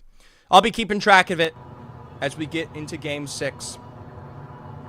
20 teams enter. 10 teams will remain. And most importantly, for those of you that are watching and you're now interested in Collegiate Esports, tomorrow we introduce lower round 3. The top 10 will be moving on to the next lower stage because we got a whole upper stage going on that you can check out down below at Octane Collegiate. They allow me the opportunity to do this, so support them when you get a chance, and we'll probably rate them after this game here if they're still competing. In the end, that's where we have even better rosters competing right now. The coolest thing, by the way, though, we do have a semifinals next week. There are 10 teams from Premier League in both of semifinals A and B that are just waiting. Kings of the Castle, thrown ahead with the anticipation of these next few squads here. We'll jump into the Charlotte Niners. Before this game, they were all the way in 11th. 23 points. We got Coco in chat watching. Let's go us. there. Coco You can use a portal raid. Long, boring portal to the same world. isn't able to play right now. I don't know if he jumped in for Game 6, but in the end, has been a huge boon to this roster of Fragger. Thoughts on it if it was just top 10 auto qual semis, You're in like their sights. 5 semis? That'd be pretty cool because then you could put somebody. Illinois State Redbirds, they turn their attention to Purdue Black. Remember, Purdue doesn't have a lot to lose. They're in 7th right now with 33. It's pretty darn good. But remember, nothing is over until the fat lady sings Dreamcast and Trauma. As a result, already taking the balloon out and away from the action. For Illinois State Redbirds, that's one extra piece of KP that puts them at 15. Not 15th place, 15 points. That still keeps them tied for the bottom 15 there. We'll see how it goes. The Charlotte Niners did lose out on Echoes there. It's a full thirst from Group T. This is going to be the name of the game in this final top 6, or this final game 6. For those that are really fighting for that top 10 finish, you're going to have to avoid squads like the Farmers. You're going to have to avoid Gamerhawks Navy, UCF Knights, Hawaii, RIT Black. They're already secured, and they will play more risky because they know they are done, right? They don't have to qualify off of this game. Iowa State Red, the same can be said at 36 points. They're probably going to be very safe here as we talk about the cutoff. Check out this area. A little bit of damage there across from them is the Gamerhawks Navy. If you're a lower-ended roster, you want to see them fight each other out, but Gamerhawks are already out and away, even though the stadium, though, is very, very far from zone. Meanwhile, Indiana University just barely knocked out of the top 10. 12th place, 20 points. I like a 29, 30, 32, right? Extra KP to start here against the Gamerhawks would be huge, but remember, the tougher and higher you go up the list of these teams, the harder it is to take straight 3v3 against them. And also, in Apex Legends, of course, you run that risk at all times of a third party, even here in this last game. Now, we'll take a look at this final chase on the Charlotte Niners there. Coffee, mind you, is separated. All the way out of Viaduct ahead. Nowhere close to the shipyard. Even if Missouri commit to this, there's no one there. For Purdue, the same can't really be said there. Nice crack found, Dreamcast knocked, and actually my apologies, it does look like Purdue was on their way out. 33 points, and it's not too bad. ISU Farmers, though, Taylor's only time. Group T starts the fight out by full sending it, and you run straight into the University of Hawaii here. Kamal and Ace Hulkbro up on height. They're already pressured back. Meanwhile, IUB finding a couple of danger knocks. Hawaii does find a drop on Kamal. Ace Hulkbro on up on height. You want these teams to wipe each other. The Farmers will be eliminated, and that is it for the 5th place roster. They have made it today, probably. Hawaii, the same can be said as MNT are just as quickly trying to get involved here. Oh no. Top 7 roster finds the zip when he needs it most, but instead will be chased. A quick send here, and it is a big moment for University of Buffalo. They're in 10th place right now. To die? It counts. Purdue is your 7th place roster. Remember, 33 points might not be safe. Meanwhile, Illinois State Redbirds all the way down towards the south, 17th, and they need just as much as anyone else. Looks like that was a port play, so it's not going to result in anything for them. Davenport in 18th with 9 would have to go on a tear. They would need every single KP they can get their hands on and would need to destroy this lobby, and that just has not been seen out of them today. Meanwhile, RIT finding an early knock on the NIT Roses. Meanwhile, the UCF Knights, they've got themselves a burn and a half against the Illinois State Redbirds. You might be saved by a bell from a massive charge rifle shot, though, from the Utah State Goats. Arkansas State will be eliminated in 8th place. That is rough for Arkansas. Arkansas, 8th place eliminated at 28 points. They might be out of it now. We'll just have to see how the cookie crumbles. Utah State Goats saving Illinois State Redbirds. They are currently themselves in 13th. Not always fun to save your competition, but when it means getting KP, you do what you want. I am Bullet Bait there, able to find some knocks for Davenport, as RIT Black will be eliminated by them. RIT Black, mind you, the #1 team in this lobby currently. They don't need this placement, so that is a huge place of success. The Gamerhawks Navy making them 3rd place there is the Iowa State roster. behind them. Solar Bolt ticking on the inside, able to zip up, but instead it's the Stinger Bolt that finishes the job. Reverse Dizzy already out and away from the choke. Red now trying to play off the reset of the Catalyst there is going to be MSNT all the way down in 19th place, looking to finish the job. We got that break on the inside. Kayak will go down. Already trying to play up to height here. Then Swallow on the quick reset here. They're going to commit to the full thirst instead. Soares and Kayak, and we have to question, where did ISU Red go? I kind of sold. I thought my team would just win their fight, but I did, so it's fighting full team solo. Hey, you're spoiling, not Koryu. You're spoiling. All right, MSNT maybe seconds away from finding the man himself up above this here. That's game 5, Zeph, not game 6. Oh. Well, you're still talking in chat while I actually see you alive. Come on. Come on, man. All right, we'll see. I guess I'm spoiling that I die, though. Yeah, exactly. Suspension of disbelief. Let's make a mess over there. Well, I'll tell you what. ISU Red and Gamerhawks Navy. 6th place and 3rd place down to one final remaining member, not Koryu. One of those that we've been discussing. Sticking for the Phoenix kit. And by the way, yes, currently in chat talking, MS and T are able to strip this one out with one final beam. We'll say goodbye to Iowa State Red. They are likely safe and secure in our top 10.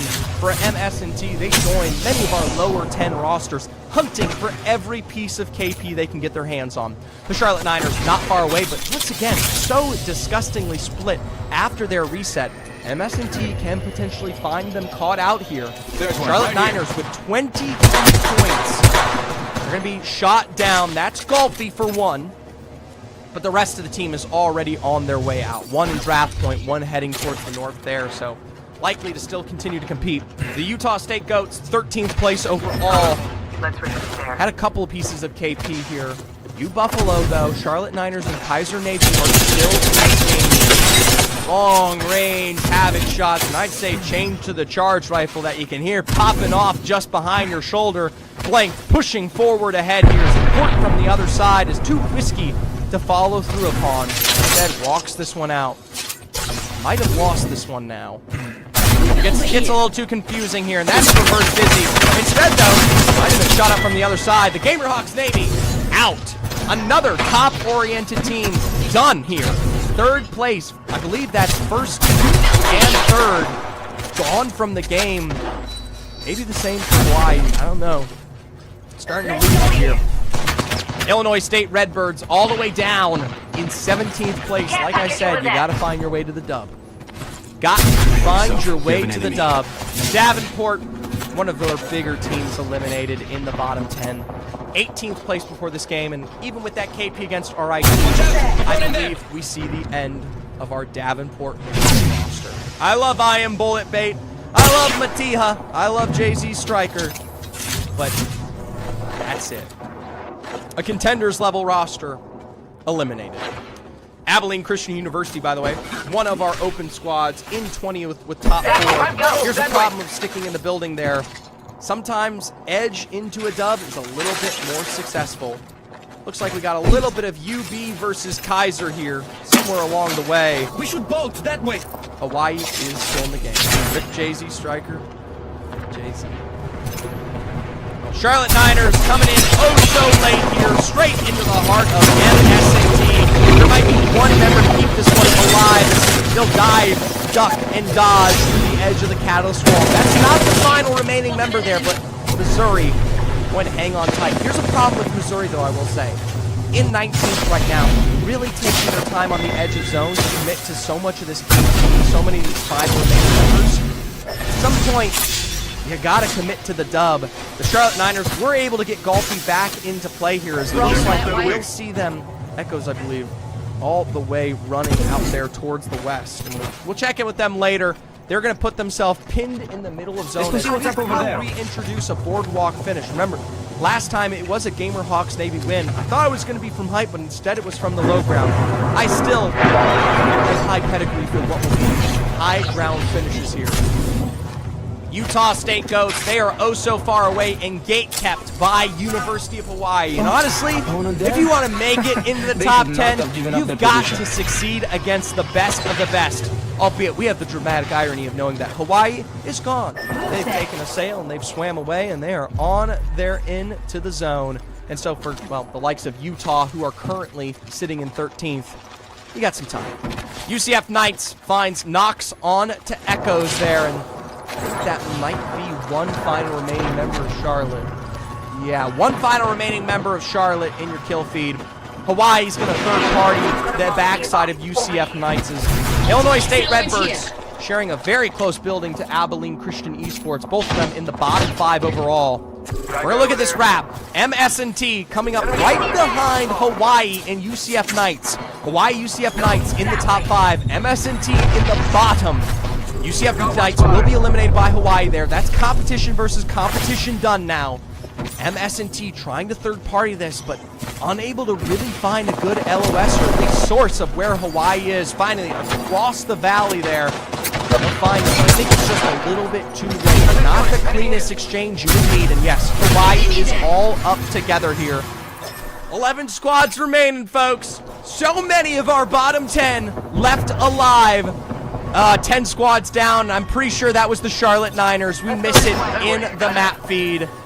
Charlotte Niners in 11th place. We'll see you in 2026. Sucks to say. We'll check it. We'll check the leaderboard at the end. The doctors come through with his diagnosis. Is Kaiser out? Kaiser's still in it to win it, baby. Long range snipes here from the Utah State Ghosts. And remember, now the Charlotte Niners are eliminated. Trying to keep this one gunning for them. Meanwhile, Hawaii, hard in this position. Last time around, we had 7 to 8 squads alive in this final zone poll. We are not going to know it until the very end here. Missouri, S&T. Here's the problem for them. You kind of need to get some more KP before this zone closes. Once this zone closes, you're at the whim of whoever comes to you. Utah State Goats are to your left, and so many to your right. Abilene Christian University finally sent upon by the EMP, and you have to wonder, is this Illinois? Maggie Ball on the edge of the door. Windows and walls, give them time as the drill will push them back. Drill broken on the field. Abilene able to find Virus. Kaiser Navy, we check in with them. Just clicks on the edge, and on the very cusp here, in 9th place overall, with a tick of the edge of zone. You have to wonder who will send them off. They're nowhere close to necessary placement. Abilene Christian is no longer the focus here of so many rosters. Get to a round 4 close. Couple of names, the Illinois State Redbirds just below Abilene Christian University. Judge and Revickson already finding their next position out ahead here. They're opting for the low ground though, which could come back to bite them. Judge trying to play this one back here. Many teams still ahead. It is Illinois that aren't in it yet. Still though, there's Shotgun Kaiser. 9th place elimination. They might be out. Abilene Christian University now. They're picking the poison for the Redbirds. They'll swoop in here, and with that final pump, will send Abilene down. Likely still in 20th. Georgia Tech Gold quickly trying to third party this. The shot in the back can't extend further. They're in 15th overall, and that free KP ain't so free. They gotta pay a price. Texas White pushing into them. Meanwhile, Missouri, S&T, so many of these teams, by the way, so many of these teams in the bottom of the bracket here. I'm pretty sure almost all of them roughly on the cusp. It's only Hawaii who are still in it, who are not. Hawaii are in 2nd place right now, and mind you, can be very dangerous to any team that walks into them. They want to win this game to take away that top 1st place position from RIT. UV, Buffalo, 10th place overall. No, my apologies. It's Indiana University. I missed it. Indiana University there. 12th overall. LA has more placement points this game than the other 5 points combined. You know, Illinois, the Birds got to sing here. Sing its song, find its wipes. They are currently in 17th with 14. It doesn't have to be in insane. A 15-point game for Illinois State might be enough. Problem is, they've got Hawaii right in front of them. 2 seconds to close. This is the most critical close of any one of these teams' lives. Welcome, Octane Collegiate. We'll check out the upper results here after this game. Hostile spotted. Thank you so much for the raid. Final moments on the board. If you're just joining us, we've got so many on the cusp teams left alive. So much of the top end of the bracket has died. The real Calzin, thank you for following.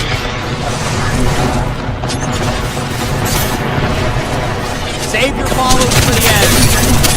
Texas White here, one of the first teams to work their way into this building. Now holding on for dear life. Buffalo eliminated. That's your 10th place roster. Georgia Tech Gold facing their end. That's your 15th place before this game. Texas White holding on in 14th overall. Illinois State 17th with a nade coming their way. They'll dodge out on the damage as we break into our top 6. Indiana playing the outskirts. Very, very edge here. MSU just alone. Utah State Gold. Hold your follows. Hold your follows. Illinois State Redbirds barring the edge of bubbles here. Hawaii. This is a real threat. Missouri finds White. Missouri finds the end of Indiana. That's your 12th place. Texas now White or move into Illinois State. A name will hold them back for now, but it's a knock on the judge. A massive flash will push them back into their building. And if you're Illinois State, you either commit for the revive or you commit for the full send. There's that power amp that will play for victory here. Texas White taking their time. Illinois might have got themselves back up. Missouri on the outskirts alongside Amir from Utah State on the edge. Both of them bottom 10. In fact, every one of these rosters are in the bottom 10 except for Hawaii. Illinois State, White didn't capitalize when they needed it most. The Longhorns become slaughtered. Steaks on the platter. The Birds find a beam when they need it most. The Redbirds could do it from 17th to the top 10 here. Hawaii have now lost out on their members. That's the height of this lobby. It's a push from Utah. Meanwhile, Missouri State in their own piece of success here. Cole hanging on for dear life. It's going to be a bottom 10 photo finish. Hawaii's looking to try to reset here as this zone closes in. Illinois in the north. Utah playing the water down below. Missouri with height in their own. Missouri's in 19th, by the way, with 6 before this game. Every piece of KG. Utah State Goats, they have a much easier time. 13th overall. This could be already open for them. Still, Missouri with the beams. Wipes from Illinois State against Hawaii in their shared position. One final remaining member, and Hawaii is wiped out by Illinois. That's 7 points of placement for Illinois, and so much KG for Illinois State Redbirds. I'm pretty sure they've done it. MSU will move in to finish off the KG where it counts, but they'll face knocks of their own. Missouri can't possibly be going out here. Instead, it's Iowa. Utah State, they've got numbers, but Iowa have pushed themselves to the top 10. A revive might not come through. It's a win for Utah State Goats, but I'm pretty sure the Redbirds just qualified. All right, folks, here we go. With one final scoreboard to check, let's take a look at who's eliminated and who's on their way to lower round 3. One quick refresh, and in a massive, historic jump, in a moment of pure illumination, the Redbirds take flight with a 21-point game. They surpass, usurp, and are the final open level roster, the last open team to stay in the Octane playoffs. I don't know if they'll be able to do it lower round 3, but shit, it is a hell of a dub. Utah State Goats, they also jump from 13th to 7th with their dub. Everyone else, we just see a slaw of slight shifts. Purdue Black and Kaiser Navy, they were one of the higher rosters. They barely hang on. Here's the difference maker that matters most. For those of you that are Arkansas State fans, Arkansas State walks out of that game with 0 points. Kaiser walks out with 5. Had Arkansas even just fought one team, had even just survived a little bit longer, we would be saying hello to 2 open-level rosters. They played perfection. Rose, Jack the Ripper, Rise have been so good all semester long, but they initialize our first of the 10 teams that will have to see us in 2026. Alongside them, we say goodbye to Buffalo from Contenders, Indiana University from Contenders, the Charlotte Niners from Open, Texas White from Premier League, Missouri SNT. What a long run from them. 15 points wasn't enough.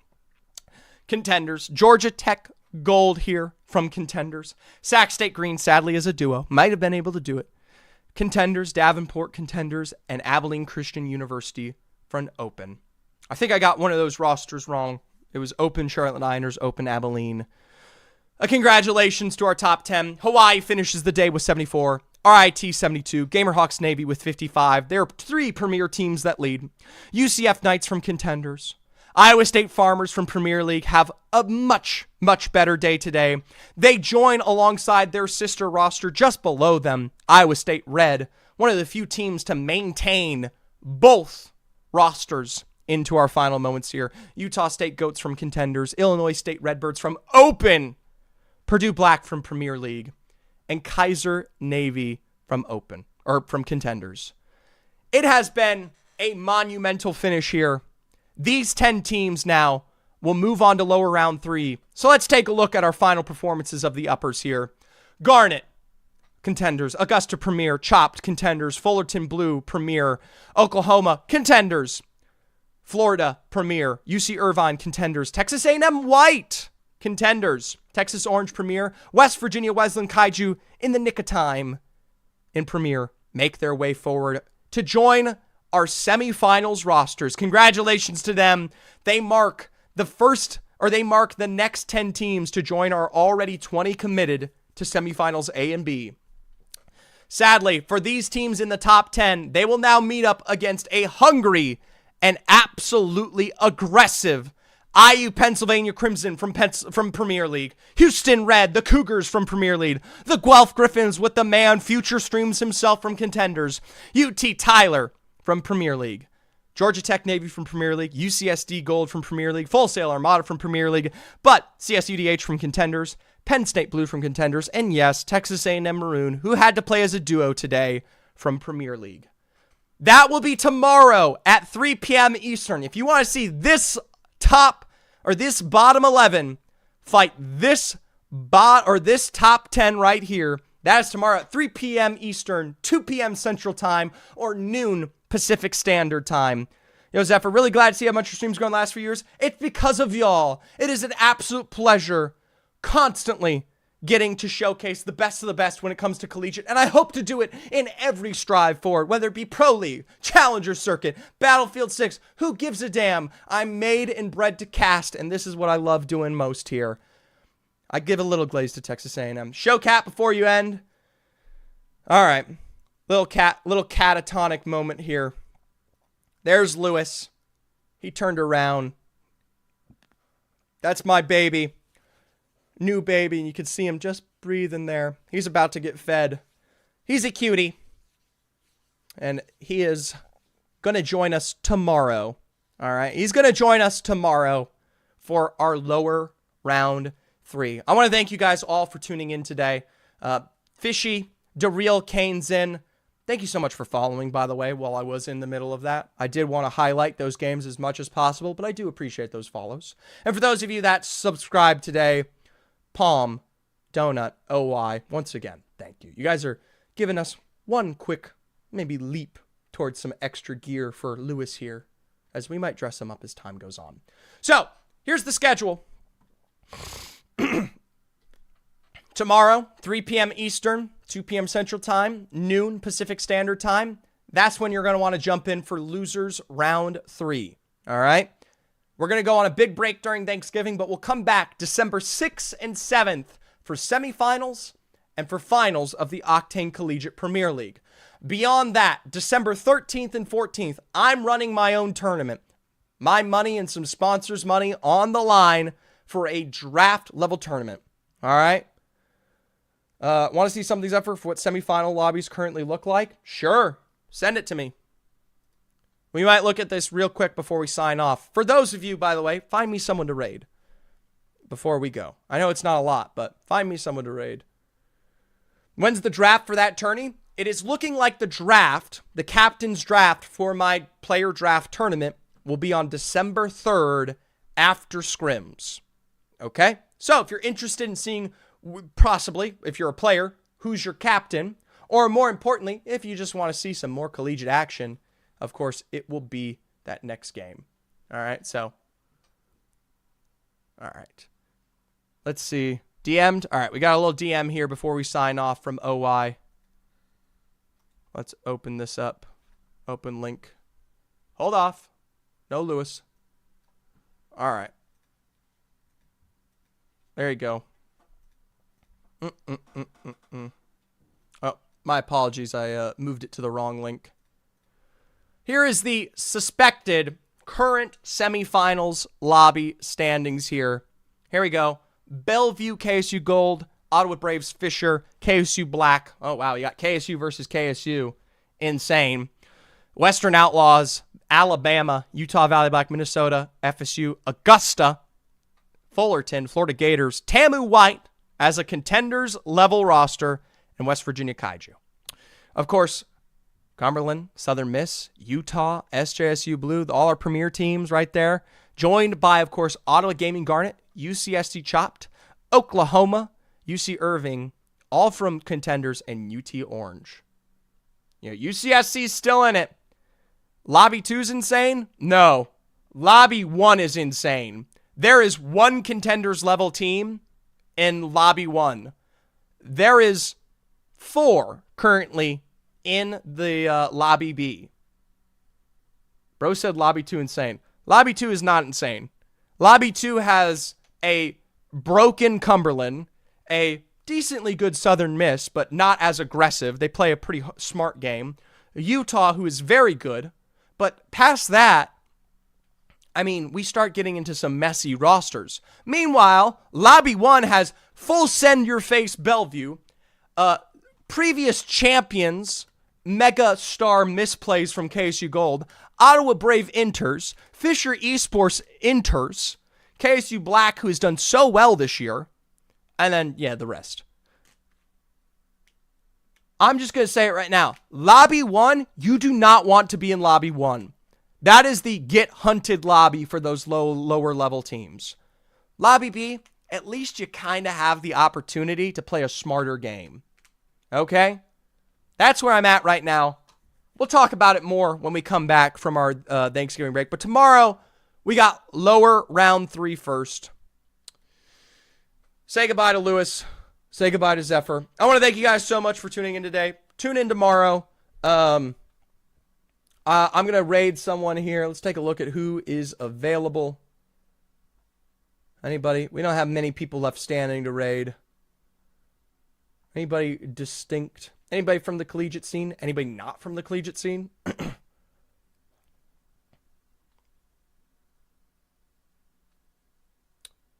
All right.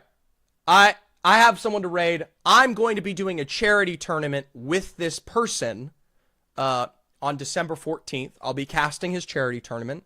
His name is Braden. Sorry.